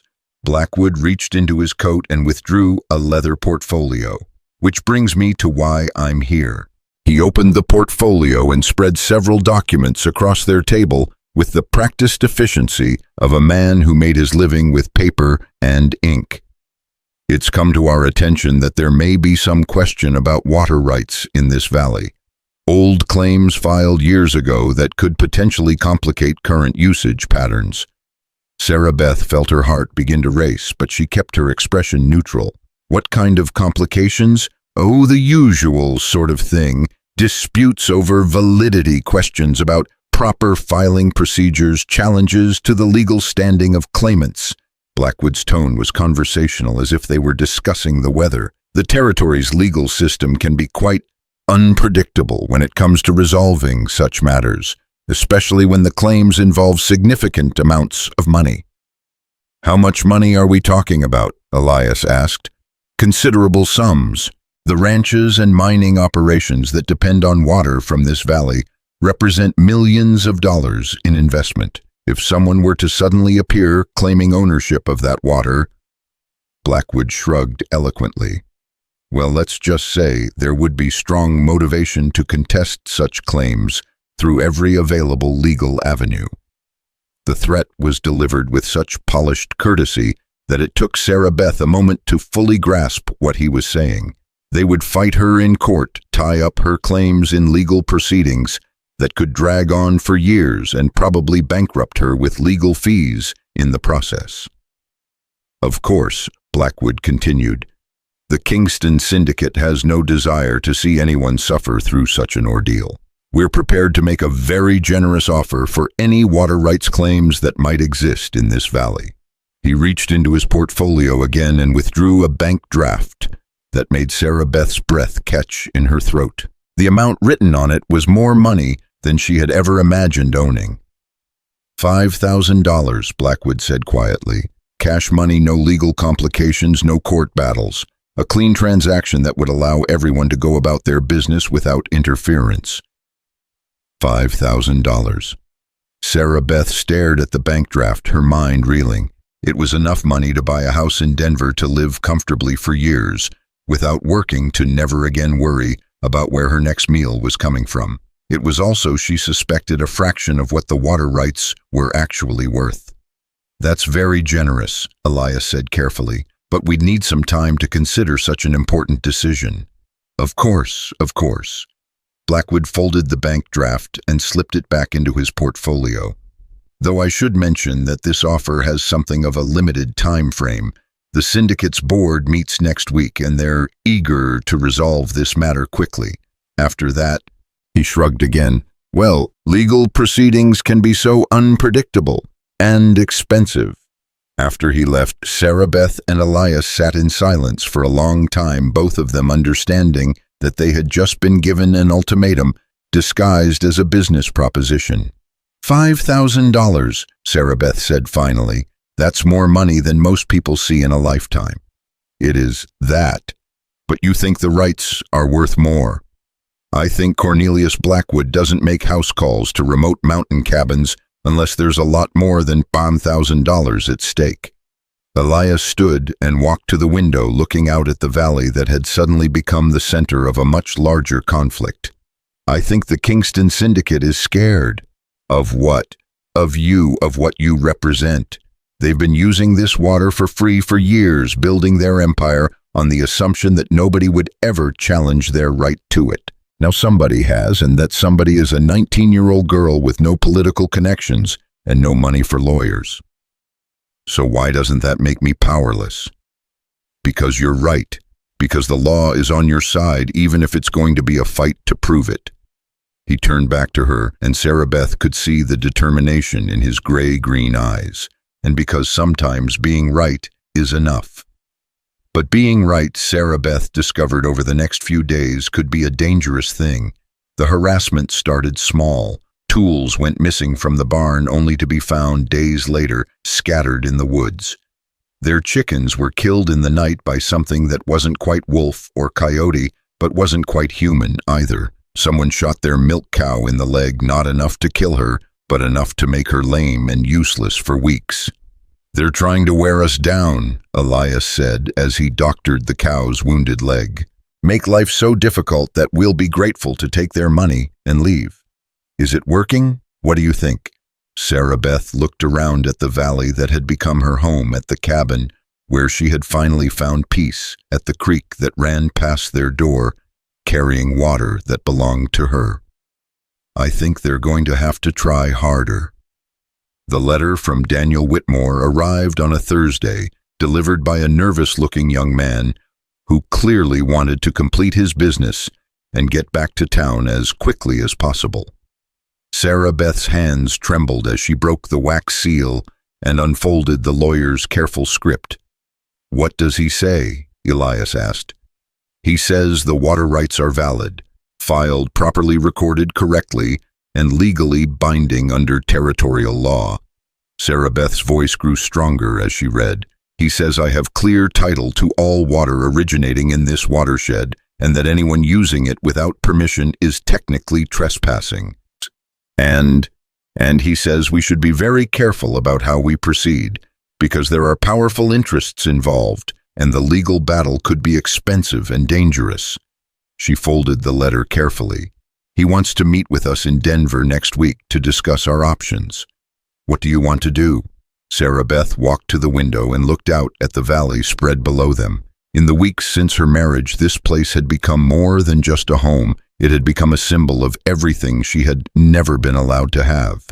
Independence, respect, the right to make her own decisions about her own life. "I want to fight," she said quietly. "I want to make them pay for every drop of water they've taken without permission. I want to show them that Sarah Beth Turner isn't the same girl they could push around and ignore. Even if it means putting ourselves in danger. Especially if it means putting ourselves in danger. I'm tired of being afraid, Elias. I'm tired of letting other people decide what my life is worth." That night, as they sat by the fire planning their trip to Denver, there was another knock at the door. This time it was Martha Johnson, Bill's wife, carrying a covered basket and wearing an expression of barely controlled worry. "Evening, Martha," Elias said, opening the door wide. "Come in, please." Martha Johnson was a small, practical woman in her 40s who had raised 4 children and survived 20 years of ranch life in the Colorado mountains. Sarah Beth had met her twice since moving to the valley, and both times had been impressed by her quiet strength and uncompromising honesty. "I brought you some preserves," Martha said, setting her basket on the table. "Peach and blackberry. Thought you might enjoy them." "That's very kind of you," Sarah Beth said, though she suspected Martha hadn't ridden 5 miles in the dark just to deliver preserves. "Also wanted to talk to you about something that's been weighing on my mind." Martha accepted Elias's offer of coffee and settled into a chair with the air of someone who had something difficult to say. "Bill's been hearing talk in town about your water rights, about the syndicate, about what might happen if this turns into a real fight." "What kind of talk?" "The kind that makes me worried about my neighbors, the kind that suggests some folks might be willing to do more than just steal chickens and shoot cows." Martha's blue eyes were serious as they moved between Sarah Beth and Elias. "I want you to know that Bill and I support your right to those water claims. Our ranch uses water from this creek too, and we're prepared to pay fair price for the privilege." "Thank you," Sarah Beth said quietly. "That means more than you know. But I also want you to know what you're up against. The Kingston Syndicate doesn't just own ranches. They own politicians, judges, and sheriffs. They've got the territorial governor in their pocket and half the legislature on their payroll." Martha's voice dropped to almost a whisper. "And they've got men who handle problems that can't be solved with money or politics." "You mean hired guns?" "I mean men who make problems disappear permanently." Martha reached across the table and took Sarah Beth's hand. "I'm not trying to scare you away from what's rightfully yours. I'm trying to make sure you understand what you're walking into." After Martha left, Sarah Beth lay in bed staring at the ceiling and listening to the sounds of the night. Somewhere in the darkness, an owl called a lonely, haunting sound that seemed to echo her own isolation.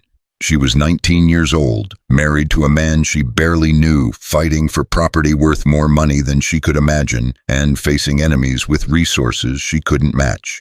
She should have been terrified.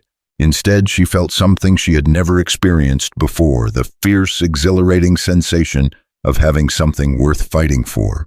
The trip to Denver took 2 days by wagon, winding down through mountain passes and across high plains that stretched toward the distant horizon like an ocean of grass. Sarah Beth had never been more than 20 miles from Miller's Creek in her entire life, and the vastness of the world beyond the mountains left her speechless. "It's so big," she said, as they crested a hill and saw the city spread out below them, a sprawling collection of buildings and smokestacks that seemed to stretch on forever. "Wait until you see the inside of a courtroom," Elias said grimly. "That's where this war is really going to be fought." Daniel Whitmore's office was on the 2nd floor of a brick building in the heart of Denver's business district, and the lawyer himself turned out to be a surprise. Sarah Beth had expected someone old and distinguished with silver hair and formal mannerisms. Instead, Whitmore was probably no older than 35, with prematurely graying temples and the intense, focused energy of a man who lived on coffee and determination. Mrs. Turner, he said, rising from behind a desk covered with legal documents. Mr. Turner, thank you for making the journey. Please sit down and tell me everything. For the next hour, Sarah Beth found herself recounting the story of her life, her mother's death, her father's drinking the auction that had led to her marriage, and the discovery of the water rights hidden in her mother's quilt. Whitmore listened without interruption, occasionally making notes in a leather-bound journal. Fascinating, he said when she finished, and legally sound as far as I can determine. Your mother was quite clever to file these rights under her maiden name before her marriage. It gives you a much stronger claim than if they had been filed jointly. But Sarah Beth could hear the qualification in his voice. But the Kingston Syndicate is not going to give up without a fight. I've already received inquiries from their legal team probing to see if we're serious about pursuing this matter. Whitmore leaned back in his chair and studied them both with sharp brown eyes.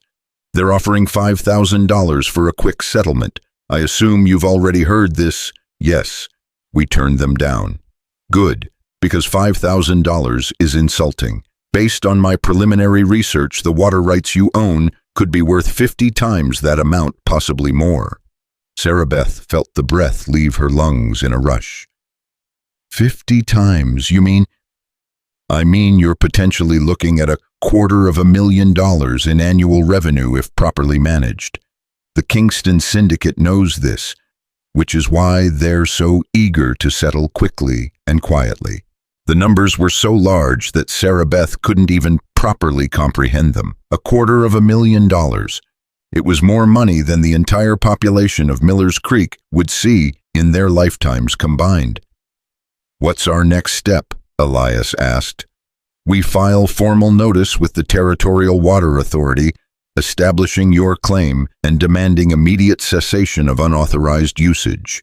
We also file injunctions against the major users, requiring them to either pay licensing fees or stop drawing water from your watershed.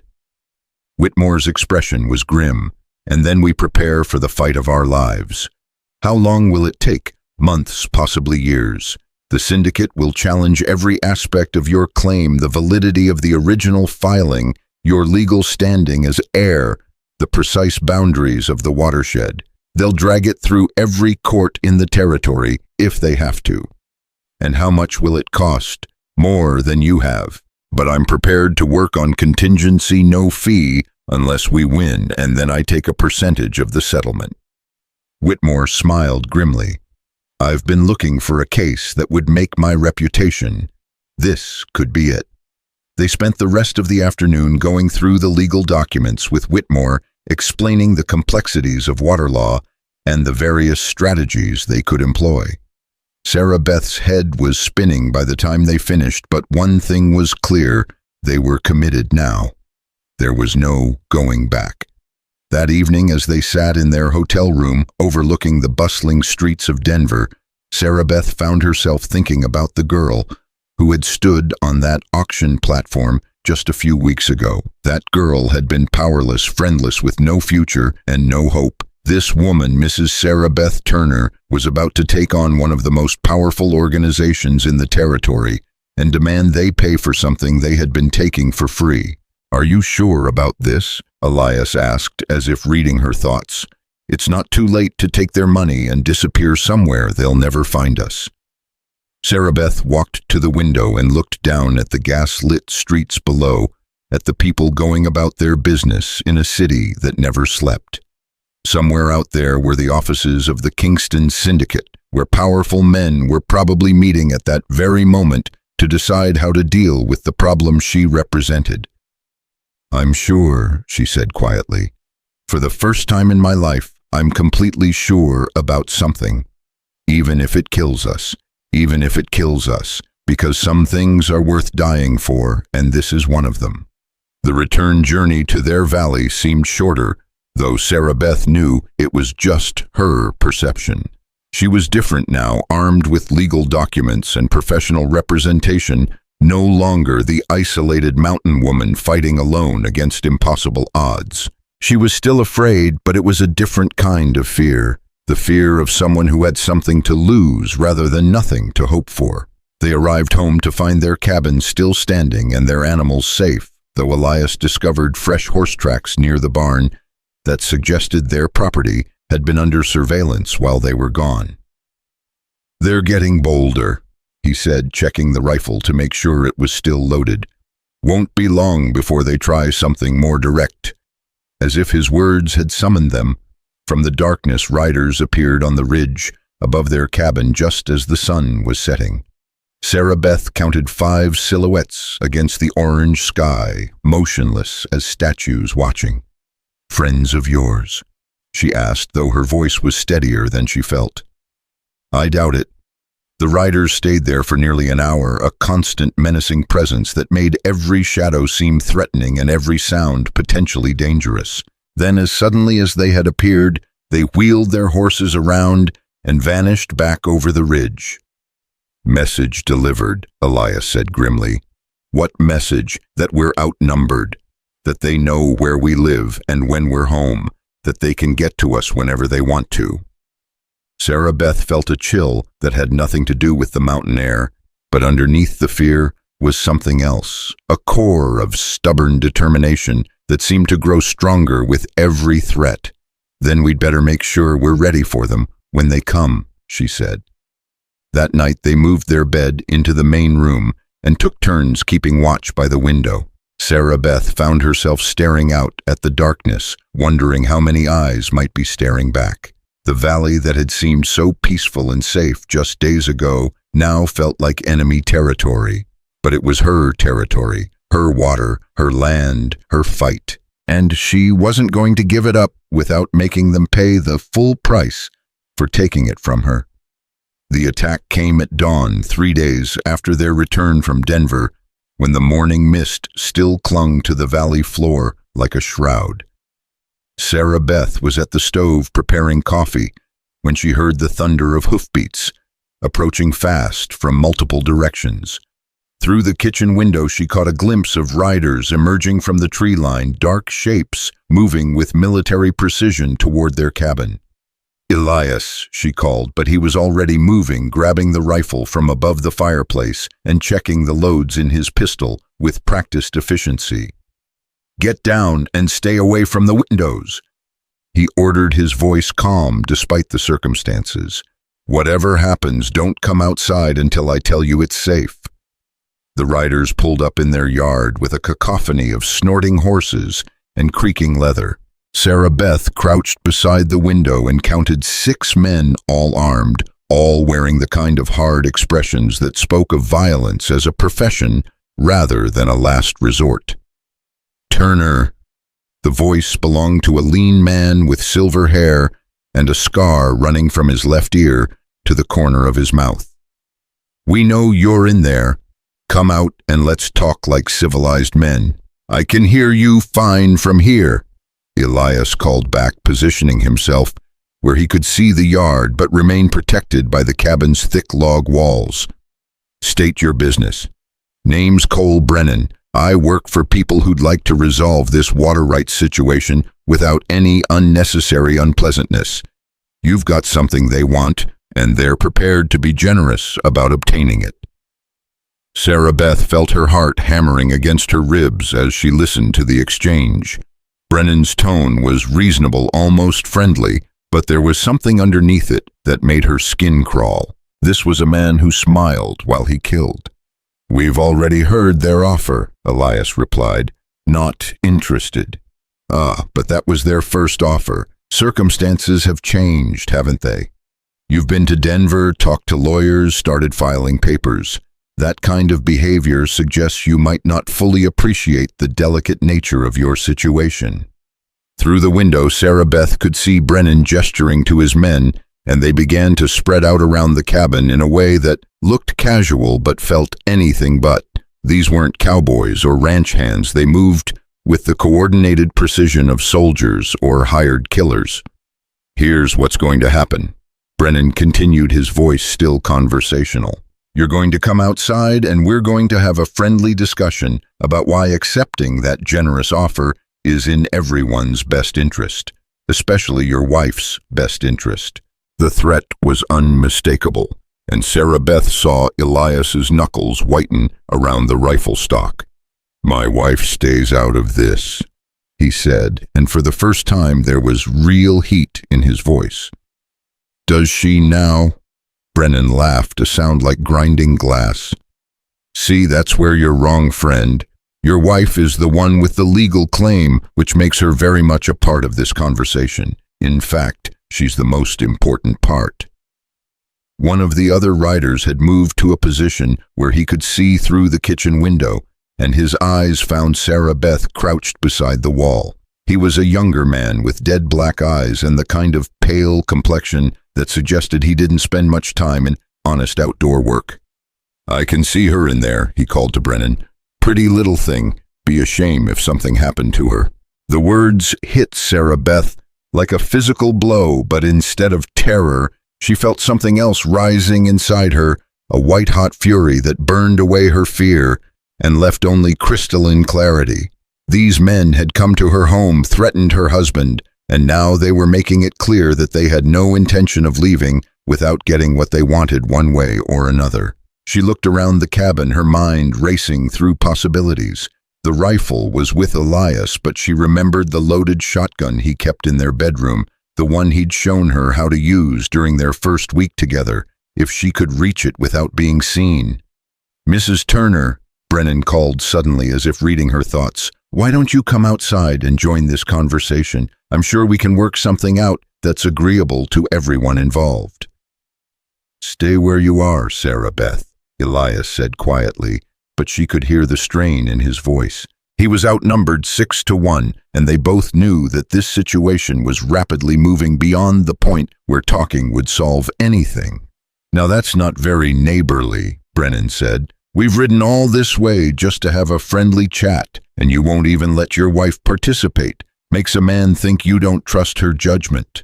"I trust her judgment fine. I don't trust yours."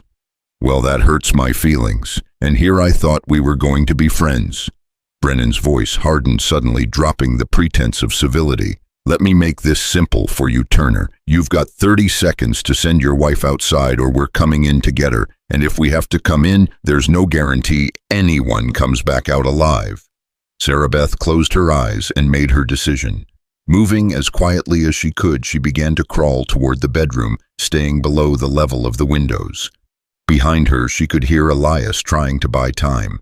"What makes you think she'll be any safer outside than in here? Because outside we can have a civilized conversation about the future of those water rights. Inside," Brennan's voice trailed off meaningfully, "well, cabins burn real easy, especially this far from help." The bedroom seemed miles away, though it was only 20 feet from the kitchen. Sarah Beth's hands were shaking as she reached under the bed and pulled out the shotgun, checking to make sure both barrels were loaded. The weapon was heavier than she remembered, but holding it made her feel something she hadn't felt since this nightmare began, like she had some control over what happened next. "Time's up, Turner," Brennan called. "Last chance to do this the easy way. Go to hell," Elias replied, and Sarah Beth heard the distinctive sound of a rifle being cocked. What happened next seemed to unfold with dreamlike slowness and terrifying speed at the same time. Sarah Beth heard glass breaking as someone put a boot through their front window, followed immediately by the sharp crack of Elias's rifle and a man's scream of pain. More glass shattered as bullets punched through windows, and the air filled with the acrid smell of gunpowder and the deafening roar of firearms. Sarah Beth crawled to the bedroom window and carefully peered out to see two riders trying to position themselves behind their barn. Without allowing herself time to think about what she was doing, she pushed the window open and brought the shotgun to her shoulder. The first barrel took the nearest rider clean out of his saddle, the heavy shot spreading wide enough to ensure that her aim didn't have to be perfect. The second man spun around at the sound, giving her a clear shot at his chest with the remaining barrel. The sudden silence that followed was almost more shocking than the gunfire had been. Sarah Beth's ears were ringing, and the shotgun felt impossibly heavy in her hands. Through the acrid smoke, she could see two bodies lying motionless in the yard behind their cabin. "Sarah Beth!" Elias's voice came from the main room. "Are you all right?" "I'm fine," she called back, though her voice sounded strange and distant to her own ears. "How many are left?" "3 plus Brennan. I got one trying to come through the front window, but they've got us pinned down pretty good." As if to emphasize his point, a bullet splintered the window frame inches from Sarah Beth's head, forcing her to duck back into the room. Outside, she could hear Brennan shouting orders to his remaining men, repositioning them for what sounded like a final assault. "Turner, that was a mistake. Now we're going to have to do this the hard way." Sarah Beth reloaded the shotgun with hands that were steadier than they had any right to be. The fear was still there, but it was controlled now, focused into something useful.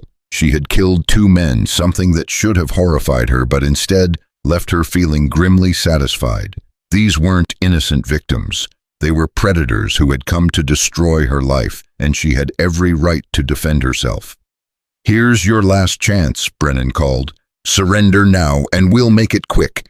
Keep fighting, and I'll make sure you both live long enough to regret it." "Counter-offer," Elias replied, and Sarah Beth could hear the cold fury in his voice.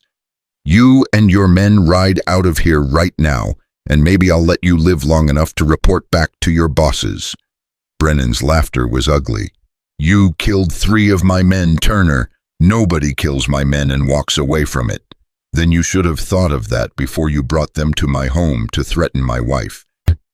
The next few minutes passed in a blur of gunfire and smoke as Brennan's remaining men tried to storm the cabin from 2 directions at once. Sarah Beth found herself moving from window to window, with mechanical precision, firing whenever she saw a target and reloading without conscious thought.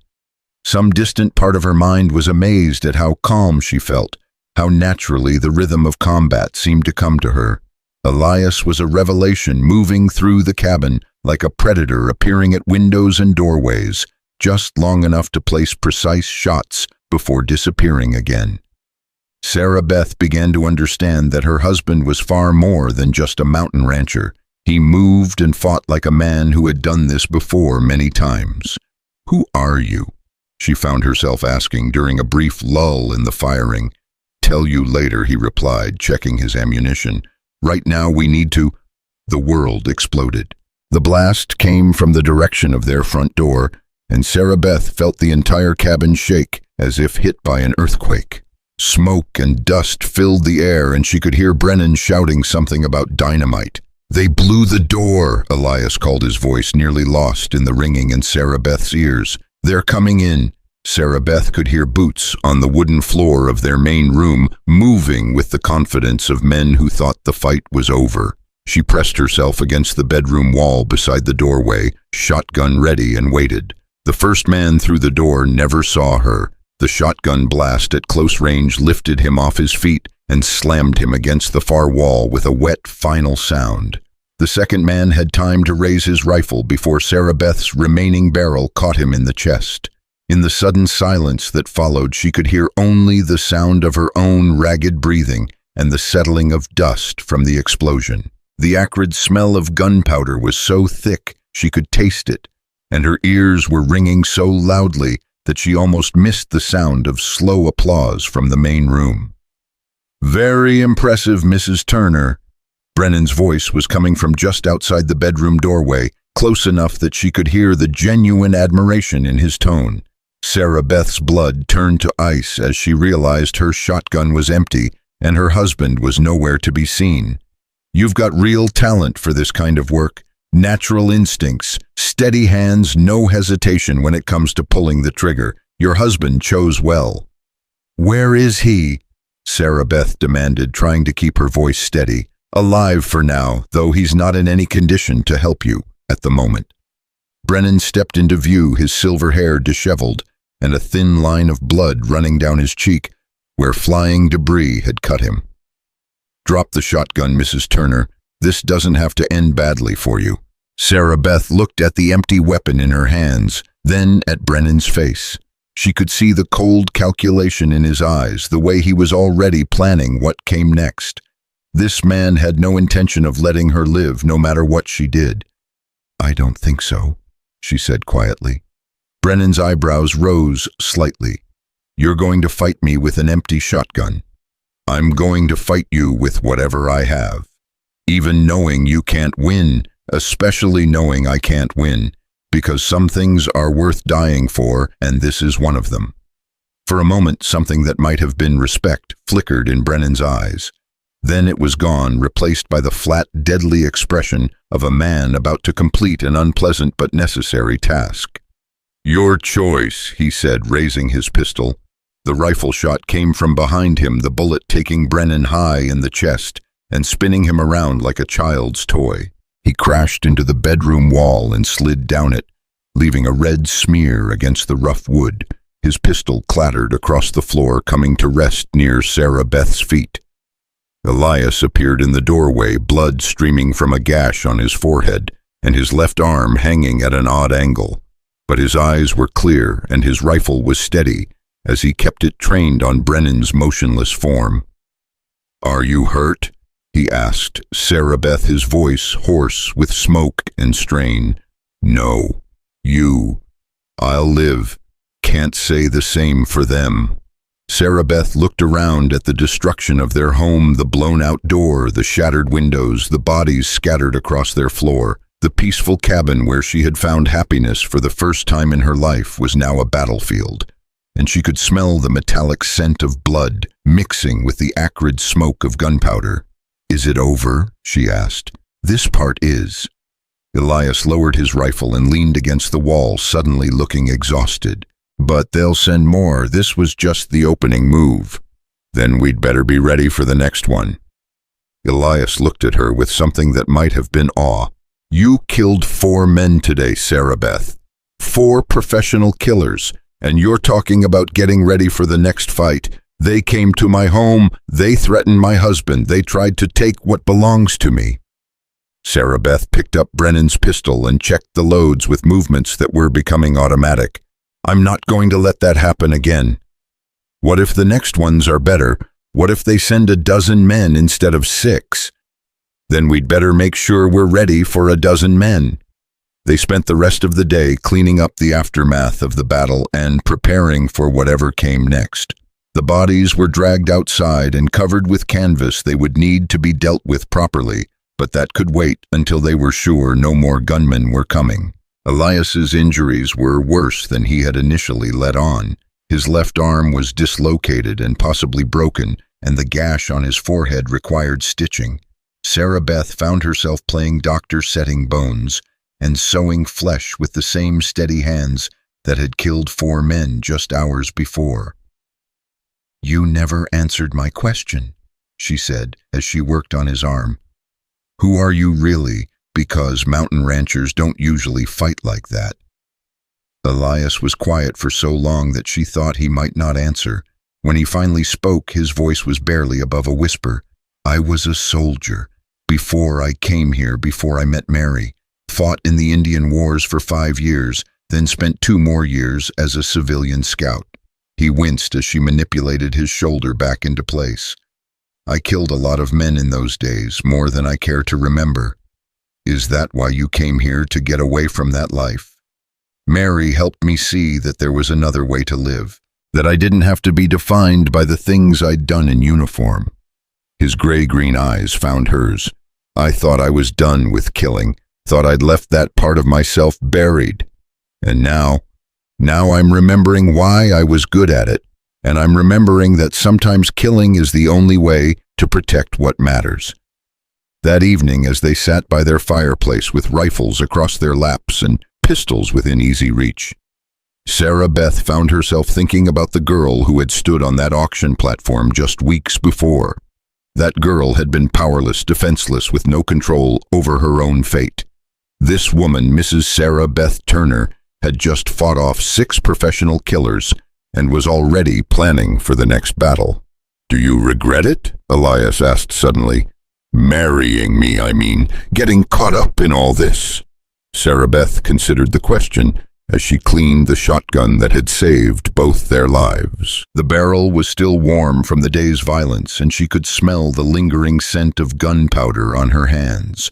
Her home was destroyed, her life was in danger, and she was married to a man she was still learning to know.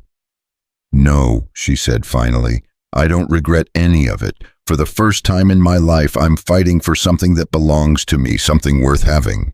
Even if it kills us. Even if it kills us. Because at least we'll die as free people, not as property to be bought and sold." A wolf howled somewhere in the distance, the sound echoing across the valley like a promise of wildness and freedom. Sarah Beth listened to it fade away and felt something settling deep in her chest, a certainty that whatever came next, she would meet it on her own terms. The war for her water rights had begun in earnest, and Sarah Beth Turner intended to win it. The next morning brought visitors of a different sort. Bill Johnson rode up to their battle-scarred cabin with his eldest son, Tom, both of them heavily armed and wearing expressions of grim determination. Behind them came two more riders Sarah Beth didn't recognize, hard-looking men with the weathered faces of those who had spent their lives in the saddle. "Heard the shooting yesterday," Bill said, without preamble. "Came as soon as we could get organized." 6 men, Elias reported, all dead. They were trying to force Sarah Beth to sign away her water rights. "Figured as much." Bill dismounted and walked over to where the canvas-covered bodies lay in their yard. He pulled back one of the covers and studied the face underneath with professional interest. Cole Brennan should have known. He's been the syndicate's problem solver for the better part of 10 years. You knew him, knew of him. Man had a reputation for getting results, no matter what it took. Bill replaced the canvas and turned back to them. The fact that they sent him means this has moved beyond legal maneuvering. They're playing for keeps now. "So are we?" Sarah Beth said quietly. Bill studied her with new interest, taking in the way she held herself, the pistol on her hip, the calm confidence in her voice. "I can see that. Question is what happens next. Next, we bury these men and get ready for whoever they send to replace them," Elias said. "Unless you're here to tell us we should run." "Hell no, I'm here to tell you that you're not fighting this alone anymore." Bill gestured to the 2 men behind him. "Meet Jake Sullivan and Red McKenzie. They've got ranches downstream from here, and they're both tired of living at the mercy of the syndicate's water politics." Jake Sullivan was a big man with calloused hands and intelligent brown eyes. "Mrs. Turner," he said, touching his hat brim respectfully, "want you to know that what you're doing here, standing up to the bastards who think they own everything, it matters to more folks than just you." Red McKenzie was smaller, but no less weathered, with iron-gray hair and the kind of scars that spoke of a hard life honestly lived. "Syndicate's been squeezing independent ranchers for years," he said. "Controlling water, fixing prices, deciding who gets to succeed and who gets driven out. Time somebody showed them they can't push people around forever." "You understand what you're getting into?" Sarah Beth asked. "They'll come after you too once they know you're helping us." "Lady, they've been coming after us for years," Red replied with a bitter laugh. "Only difference now is we've got someone with a legitimate claim to the water they've been stealing. Someone worth fighting for." The next few hours were spent in strategic planning. Bill Johnson, it turned out, had served as a cavalry sergeant during the Indian Wars and knew something about organizing a defense. Under his direction, they positioned lookouts on the surrounding ridges and established fields of fire that would make any approach to the cabin costly for attackers. "They'll be back," Bill said as they worked. "Maybe not today, maybe not tomorrow, but they'll be back with more men and better planning. We need to be ready." "How many men can the syndicate put in the field?" Elias asked. "As many as they need. They've got 3 big ranches plus political connections that reach all the way to Washington. If they decide this is important enough, they could bring in a small army." "Then we'd better make sure it costs them more than it's worth," Sarah Beth said. That afternoon brought a delegation from Miller's Creek, the sheriff, the mayor, and a handful of prominent citizens who had somehow found the courage to ride into what everyone now knew was a war zone. Sarah Beth watched them approach with a mixture of curiosity and suspicion, wondering what had motivated these men to leave the safety of town.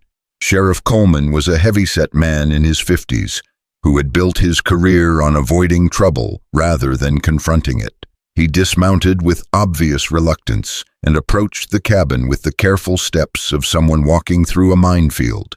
"Mrs. Turner, Mr. Turner," he said formally, "I'm here in my official capacity to investigate reports of violence and to restore order to this situation." "What situation would that be, Sheriff?" Sarah Beth asked innocently. "Well, there's been talk about gunfights and dead bodies and irregularities regarding water rights." Coleman's eyes darted nervously between the canvas-covered shapes in their yard and the armed men positioned around the cabin. "I need to understand exactly what's been happening here." "What's been happening," Elias said calmly, "is that my wife has been defending her legal property against armed trespassers who came here with the intention of forcing her to sign it away." "Armed trespassers? 6 men with guns who threatened to kill us if we didn't surrender legally filed water rights. I'd say that qualifies as armed trespass, wouldn't you?" Coleman looked around at the evidence of the previous day's battle.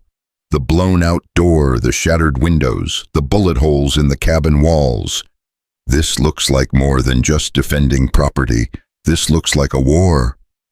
"Then maybe you should ask yourself who started it," Sarah Beth said quietly. "Because it wasn't us." The mayor, a thin man named Patterson, who owned the general store, stepped forward with the nervous energy of someone trying to defuse a dangerous situation. "Now, Mrs. Turner, surely we can find a peaceful solution to this matter. Violence isn't the answer to legal disputes." "You're right," Sarah Beth agreed. "Violence isn't the answer to legal disputes. But it's certainly the answer to men with guns who come to your home and threaten to kill you." "But the syndicate has legitimate interests in this valley. They've been using this water for years, building their operations around it. You can't just suddenly appear and demand they pay for something they've always had free access to." "Actually, I can, because it's my water legally filed and properly recorded. The fact that they've been stealing it for years doesn't give them any right to keep stealing it." The conversation continued for another hour with various townspeople trying to find some middle ground between Sarah Beth's legal rights and the syndicate's economic interests. But Sarah Beth found herself unmoved by their arguments. These were the same people who had watched her father auction her off like livestock without raising a word of protest. Now they wanted her to compromise with the very forces that had tried to kill her. "I'll make you all a deal," she said finally. "Bring me Cole Brennan and his men alive and ready to stand trial for attempted murder. Bring me a written guarantee from the Kingston Syndicate that they'll respect my legal rights and pay fair prices for water usage. Do that and we can talk about peaceful solutions." "Mrs. Turner," Sheriff Coleman said carefully, "Cole Brennan and his men aren't available for arrest at the moment. I know they're under that canvas over there because they came to my home with guns and threatened to kill my husband and me if we didn't sign away our legal rights." The silence that followed was profound. The delegation from Miller's Creek looked at each other with the expression of people who had just realized they were in far deeper water than they had intended to wade into. "What do you want from us?" Patterson asked finally. "I want you to go back to town and tell everyone exactly what you've seen here. Tell them that Sarah Beth Turner is prepared to defend her legal rights against anyone who tries to take them by force. Tell them that the syndicate has escalated this beyond legal proceedings into outright violence. And tell them that anyone who wants to use my water is welcome to come and negotiate fair terms, but they'd better come with lawyers, not guns." After the delegation left, Sarah Beth found herself alone with Elias for the first time since the battle. They sat on their front porch looking out over the valley that had become a battlefield and tried to process everything that had happened. "No going back now," Elias said quietly. "Good. I wouldn't want to go back even if I could. Even knowing what's coming next, Sarah Beth considered the question as she watched the sun set behind the mountains, painting the sky in shades of orange and red that reminded her of gunfire and blood. Tomorrow would bring new challenges, new threats, new battles to fight. The syndicate would regroup and return with more men and better tactics. More people would die before this was over. But tonight, she was Sarah Beth Turner, legal owner of the most valuable water rights in Colorado Territory, sitting on her own front porch beside a man who had proven himself willing to fight and die for her. She had survived an auction block, a marriage to a stranger, and a gun battle with professional killers. She had discovered strengths she never knew she possessed and found a purpose worth any sacrifice. "Let them come," she said finally, "all of them, because I'm not backing down and I'm not running away. This is my home, my water, my fight, and I intend to win it." In the distance, a wolf howled again, wild and free and unafraid. Sarah Beth smiled and reached for Elias's hand, ready for whatever tomorrow might bring. The war for the water rights of Colorado Territory had begun, and Sarah Beth Turner was determined to finish it on her own terms. The courtroom in Denver was packed beyond capacity, with spectators standing 3 deep along the walls and spilling out into the corridor beyond. Word of the water rights case had spread throughout the territory like wildfire, drawing ranchers, miners, lawyers, and curiosity seekers from hundreds of miles away. At the center of it all sat Sarah Beth Turner, her hands folded calmly in her lap, wearing the one good dress she owned and her mother's pearl earrings, the only jewelry that had survived her father's drinking binges. 3 weeks had passed since the gun battle at their cabin, 3 weeks of constant vigilance and preparation for a legal fight that would determine not just the fate of her water rights, but the balance of power in Colorado Territory. The Kingston Syndicate had responded to Brennan's death by hiring the most expensive legal team money could buy, led by a man named Harrison Caldwell, who had successfully defended railroad barons and mining magnates from San Francisco to Chicago. Daniel Whitmore looked young and inexperienced by comparison, but Sarah Beth had learned to read the quiet confidence in his movements, the way he organized his papers with methodical precision that spoke of absolute preparation. He had spent the last 3 weeks interviewing witnesses, researching precedents, and building a case that would either make his reputation or destroy it entirely. "Are you ready for this?" Elias whispered, leaning close enough that she could feel his breath against her ear. His left arm was still in a sling from their battle with Brennan's men, but his eyes were alert and watchful as he scanned the crowd for potential threats. "I've been ready since the day they tried to steal what belongs to me," Sarah Beth replied quietly. "The question is whether the law is ready to protect what's right." Judge Marcus Thornton entered the courtroom with the measured pace of a man who understood the weight of the moment. He was older than Sarah Beth had expected, with silver hair and penetrating blue eyes that seemed to catalog every face in the packed courtroom. His reputation for fairness was legendary, but so was his impatience with legal theatrics and his tendency to favor established interests over newcomers with inconvenient claims. "This court is now in session," the bailiff announced. "The matter before us today is Turner versus the Kingston Ranch Syndicate regarding disputed water rights in the Big Creek watershed of Colorado Territory." Harrison Caldwell rose first, his expensive suit and polished demeanor commanding immediate attention. He was a tall man with perfectly groomed whiskers and the kind of smooth confidence that came from never having lost a case that mattered to his clients.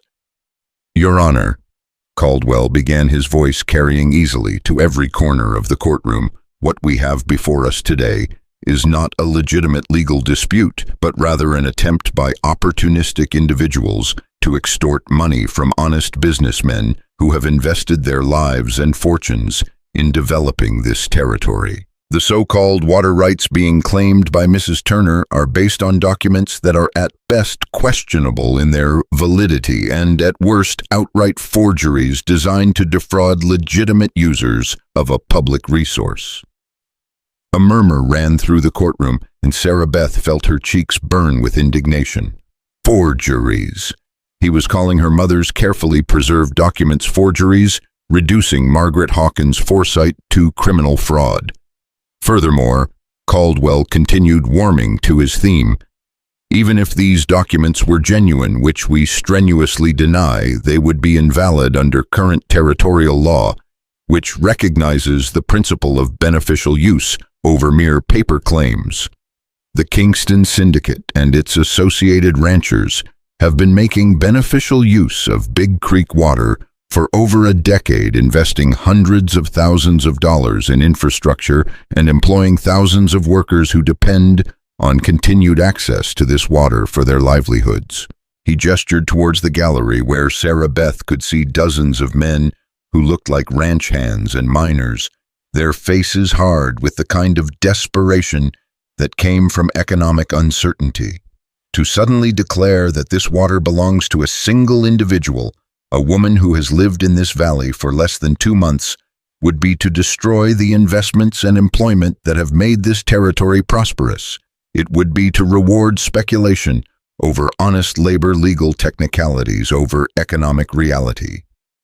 Caldwell spoke for nearly an hour, painting Sarah Beth as a greedy opportunist and the syndicate as innocent victims of legal extortion. He produced witnesses who testified to the investments made in good faith, the jobs that would be lost, the economic chaos that would result from recognizing her claims. He questioned the validity of the original filing, the chain of custody of the documents, and Sarah Beth's legal standing as heir to rights filed under her mother's maiden name. When Daniel Whitmore finally rose to present their case, the mood in the courtroom was distinctly hostile. Sarah Beth could feel the weight of all those staring eyes, the skepticism of people who saw her as an outsider trying to profit from other people's work. "Your Honor," Whitmore began, his voice quieter than Caldwell's, but somehow more compelling. "My opponent has painted a compelling picture of economic hardship and legal technicalities. But what he has failed to address is the fundamental question before this court: does the law mean what it says, or does it mean what powerful interests want it to mean?" He walked to his table and picked up a leather-bound folder, holding it so that everyone in the courtroom could see it. These documents were filed in accordance with territorial law in 1875, properly recorded and legally binding. They establish clear and unambiguous ownership of all water rights in the Big Creek watershed. The fact that the Kingston Syndicate has been using this water without permission for over a decade does not give them legal title to it. It makes them trespassers who owe 12 years of back payments to the rightful owner. Whitmore opened the folder and began to read from the original filing, his voice carrying the authority of legal precision. "Filed this day of September 15th, 1875, by Margaret Hawkins Spinster of Millers Creek, Colorado Territory, a claim to all water rights originating in the Big Creek watershed, including all tributary streams, springs, and underground sources in accordance with Territorial Statute 127B, witnessed and recorded by..." He continued reading the formal language of the filing, establishing beyond doubt that the documents were genuine and properly executed. Then he called his first witness, the territorial clerk, who had recorded the original filing and who swore under oath that the documents were authentic and had been in continuous legal custody since 1875. "But the real question," Whitmore said, turning to face the jury, "is not whether these documents are valid. They clearly are. The question is whether this court will allow economic intimidation and violence to override legal rights." He gestured towards Sarah Beth, and she felt the weight of the courtroom's attention settle on her like a physical presence. "Mrs. Turner is not here by choice, Your Honor. She is here because men with guns came to her home and threatened to kill her if she didn't surrender her legal rights. She is here because the Kingston Syndicate chose violence over negotiation, intimidation over fair dealing. She is here because powerful interests believed they could steal what they wanted rather than pay for it. Whitmore called Bill Johnson to testify about the gun battle at the cabin, the threats made by Brennan and his men, the systematic campaign of harassment designed to force Sarah Beth to abandon her claims. He called Martha Johnson to testify about the fear that gripped the valley's independent ranchers, the way the syndicate used economic pressure to control water access and drive out competitors. Then he called Sarah Beth herself to the witness stand. Walking across the courtroom felt like crossing a battlefield under enemy fire. Sarah Beth could feel hostile eyes tracking her. Every movement could hear whispered comments about her appearance, her background, her audacity in challenging men who controlled more wealth than most people could imagine. But she kept her head high and her steps steady, remembering the girl who had stood on that auction platform and the woman who had fought off 6 gunmen to protect what was hers. "Mrs. Turner," Whitmore began gently, "would you please tell the court how you discovered these water rights?" Sarah Beth's voice was steady as she recounted the story: her mother's death, her father's drinking, the discovery of the documents sewn into her mother's quilt. She spoke about the fear and desperation that had led to her marriage, the hope she had found in the valley, and the violence that had erupted when she tried to claim what legally belonged to her. "Why didn't you simply accept the syndicate's offer?" Whitmore asked. $5,000 is more money than most people see in a lifetime. "Because it wasn't about the money," Sarah Beth replied, her voice carrying clearly to every corner of the courtroom. "It was about the principle. My whole life people have told me what I was worth, and it was never very much. My father sold me for $1 because he thought that was all I was good for. The syndicate offered me $5,000 because they thought that was enough to make me go away quietly." She paused, looking out at the faces in the gallery, some hostile, some curious, some beginning to show a grudging respect. "But those water rights represent something more than money. They represent my mother's foresight, her determination to secure a future for her family. They represent the only thing I've ever owned that nobody could take away from me just because they were stronger or richer or more powerful." Her voice grew stronger as she continued. "I'm not here to get rich. I'm here to prove that the law means something even for people like me." Harrison Caldwell's cross-examination was brutal.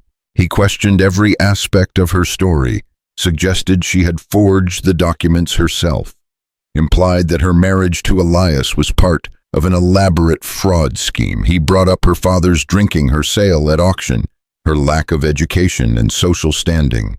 "Isn't it true, Mrs. Turner, that you have no experience managing property or water rights, that you wouldn't know the first thing about the complex legal and economic issues involved in water management?"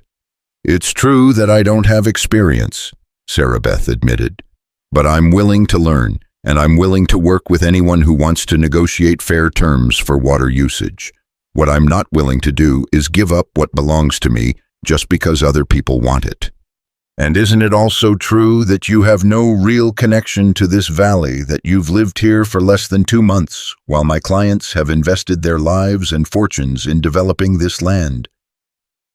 "I may be new to this valley, but these water rights have been in my family for 12 years. My mother filed them because she understood the value of water in this territory. The fact that your clients chose to use that water without permission doesn't give them any legal claim to it.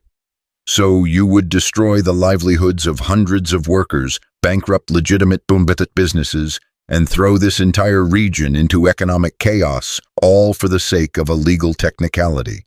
Sarah Beth felt the hostile energy of the courtroom pressing down on her like a physical weight. In the gallery, she could see the faces of men who depended on the syndicate for their employment, women whose families would suffer if the ranches failed, children whose futures hung in the balance of her decision. For a moment, doubt crept into her mind. Was she being selfish? Was she putting her own interests ahead of the greater good? Was she really just a greedy opportunist, as Caldwell suggested? Then she remembered the auction platform, the humiliation of being sold like livestock, the terror of having armed men invade her home and threaten her life. She remembered her mother's careful stitches hiding documents that had waited 12 years for someone brave enough to claim them. "Mr. Caldwell," she said quietly, "you talk about destroying livelihoods and throwing the region into chaos. But nobody's talking about shutting off the water. I'm simply asking that people pay fair prices for what they use instead of stealing it. The syndicate could have negotiated reasonable terms months ago. Instead, they chose to send men with guns to my home. So you admit that your real motivation is revenge." "No, sir. My motivation is justice. There's a difference." The testimony continued for 3 days, with witnesses called to support both sides of the dispute.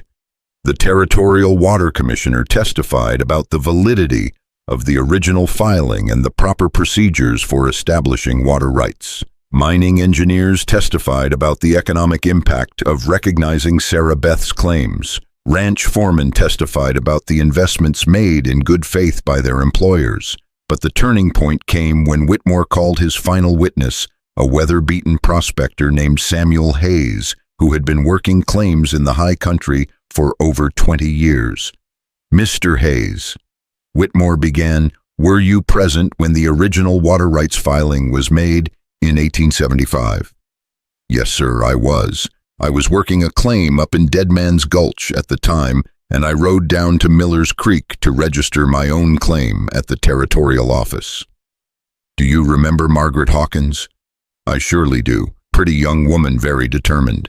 She had all her paperwork in perfect order, knew exactly what she wanted to file. Most impressive thing I'd seen in years." "Did you witness the filing?" "I did, even signed as a witness along with the territorial clerk." "And do you have any doubt about the authenticity of those documents?" "None whatsoever. I watched her sign them with my own eyes." But it was Hayes's next testimony that sealed the case. "Mr. Hayes," Whitmore continued, "are you familiar with the Kingston Syndicate's operations in this territory?" "Unfortunately, yes." "What do you mean by unfortunately?" Hayes's weathered face hardened with old anger. "I mean, they've been running roughshod over independent operators for years. They drove me off 2 good claims by controlling the water access, forced me to sell out for a fraction of what my work was worth." "How did they control water access?" "They'd move their cattle upstream from your diggings, contaminate the water so you couldn't use it for placer mining, or they'd build dams that happened to redirect water away from independent claims, or they'd simply file legal challenges that tied up your water rights for so long you went broke waiting for resolution." "And did anyone ever challenge these practices?" "Few tried. Most ended up like me, forced to sell out and move on. A couple of fellows who fought too hard ended up missing entirely." Hayes's voice dropped to a harsh whisper. "Bodies were never found, but everybody knew what happened to them." The courtroom fell silent. This was the first testimony that directly linked the syndicate to violence against property owners, and Judge Thornton's expression had grown increasingly grave as Hayes spoke. "Mr. Hayes," Whitmore said carefully, "are you saying that the Kingston Syndicate has used violence to acquire property?" "I'm saying that people who stood in their way had a tendency to disappear, and their claims had a way of ending up in syndicate hands." Hayes looked directly at Harrison Caldwell. "I'm saying that what happened to Mrs. Turner, men with guns threatening to kill her, that's just the latest chapter in a long story of intimidation and violence." Caldwell's objection was swift and angry, but the damage was done. The jury had heard testimony linking the syndicate to a pattern of violence and illegal land acquisition that stretched back for years. Sarah Beth's case was no longer about an isolated dispute over water rights. It was about whether the law would protect citizens from organized criminal activity. The closing arguments took place on a Friday afternoon, with autumn sunlight streaming through the tall windows of the courtroom. Harrison Caldwell made one final appeal to economic necessity, arguing that recognizing Sarah Beth's claims would destroy the territorial economy and throw thousands of people out of work. "This court must consider the greater good," he concluded. The needs of the many must outweigh the technical legal claims of one individual. To rule in favor of Mrs. Turner would be to prioritize legal technicalities over economic reality, to reward opportunism over honest investment. Daniel Whitmore's closing was quieter but more powerful. He spoke about the rule of law, about the principle that property rights meant nothing if they could be overruled by economic convenience or the threat of violence. If this court rules that the Kingston Syndicate can take Mrs. Turner's water simply because they want it badly enough to kill for it, then no property owner in this territory is safe. If legal documents can be ignored because recognizing them would be economically inconvenient, then the law becomes meaningless.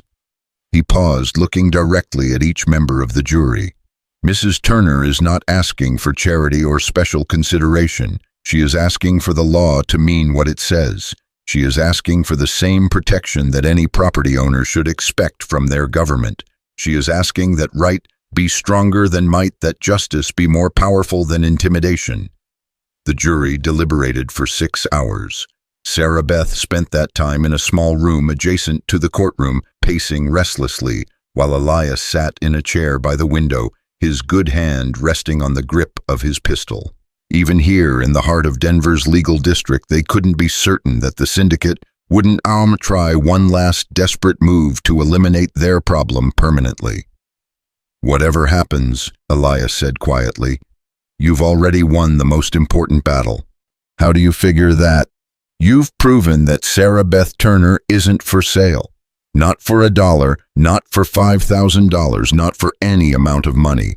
You've shown them that there are still people in this territory who can't be bought or intimidated." When the jury finally returned, their faces revealed nothing. Judge Thornton read their verdict in a voice that carried to every corner of the packed courtroom. "We, the jury, find in favor of the plaintiff Sarah Beth Turner and recognize her legal claim to all water rights in the Big Creek watershed as filed under Territorial Statute 127B in 1875.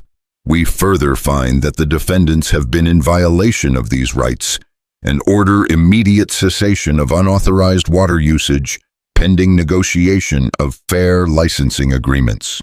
The courtroom erupted. Syndicate supporters shouted their outrage while Sarah Beth's allies cheered the victory. In the chaos that followed, Sarah Beth felt strangely calm, as if she was watching the celebration from a great distance. She had won. Against all odds, against powerful enemies, against the weight of economic and social pressure, she had won. The girl who had been sold for $1 now owned water rights worth hundreds of thousands of dollars. The woman who had been dismissed as worthless now controlled a resource that entire industries depended on. But more than that, she had proven something that had seemed impossible just months before, that the law could still protect the weak against the strong, that justice could still triumph over power, that one person standing up for what was right could change everything. The celebration continued long into the evening, with supporters gathering at the hotel where Sarah Beth and Elias were staying. Bill and Martha Johnson had made the trip from the valley along with Jake Sullivan and Red McKenzie and dozens of other independent ranchers and miners who saw Sarah Beth's victory as their own. "What happens now?" Martha asked as they sat around a table laden with food and drink purchased by well-wishers. "Now we go home and start the real work," Sarah Beth replied. "Setting up a fair system for water licensing, negotiating agreements with legitimate users, making sure the valley prospers for everyone who's willing to play by the rules. And the syndicate will have to decide whether they want to be legitimate businessmen paying fair prices for what they use, or whether they want to keep fighting a battle they've already lost." But even as she spoke the words, Sarah Beth knew the fight wasn't really over. The legal victory was just the beginning. The syndicate still had political connections, financial resources, and men willing to use violence to protect their interests. The war for the water rights of Colorado Territory would continue in new forms, with new battles yet to be fought. As the evening wound down and the well-wishers gradually departed, Sarah Beth found herself alone with Elias on the hotel balcony, looking out over the gaslit streets of Denver. The city sprawled below them like a constellation of earthbound stars, and beyond it stretched the vast darkness of the Colorado Territory, wild and dangerous and full of possibilities. "Do you ever think about what would have happened if you hadn't been at that auction?" she asked quietly. "Every day, but I try not to dwell on it because it doesn't matter. What matters is what did happen and where we go from here." "Where do we go from here?" Elias was quiet for a long moment, his gray-green eyes reflecting the lights of the city below. "We go home to our valley. We build the life your mother envisioned when she filed those water rights. We prove that her sacrifice meant something." Sarah Beth nodded, feeling the weight of responsibility settling on her shoulders like a mantle. She was no longer just fighting for her own rights. She was fighting for the principle that ordinary people could stand up to powerful interests and win. She was fighting for a future where justice meant more than whoever had the most money or the biggest guns. "And if they come for us again, then we'll be ready for them, just like we were ready this time." In the distance, a train whistle echoed across the city, a lonesome sound that spoke of journeys ending and new adventures beginning. Sarah Beth listened to it fade away and felt something settling deep in her chest, a certainty that whatever challenges lay ahead, she would meet them as she had met all the others, with courage, determination, and the absolute conviction that she was fighting for something worth any sacrifice. Tomorrow they would begin the journey home to their valley, where the creek ran clear and free and belonged to them by right of law and strength of will. Tomorrow they would start building the future that Margaret Hawkins had dreamed of when she carefully sewed those precious documents into her daughter's wedding quilt. Tonight, Sarah Beth Turner, the woman who had once been worth only $1, owned the water that fed half of Colorado Territory, and nobody would ever be able to take that away from her again. The girl from the auction block had become the woman who controlled the lifeblood of an empire, and her story was far from over. In fact, as she stood on that hotel balcony with her husband's hand in hers and the vast territory spread out before them, Sarah Beth Turner had the distinct feeling that her real story was just beginning.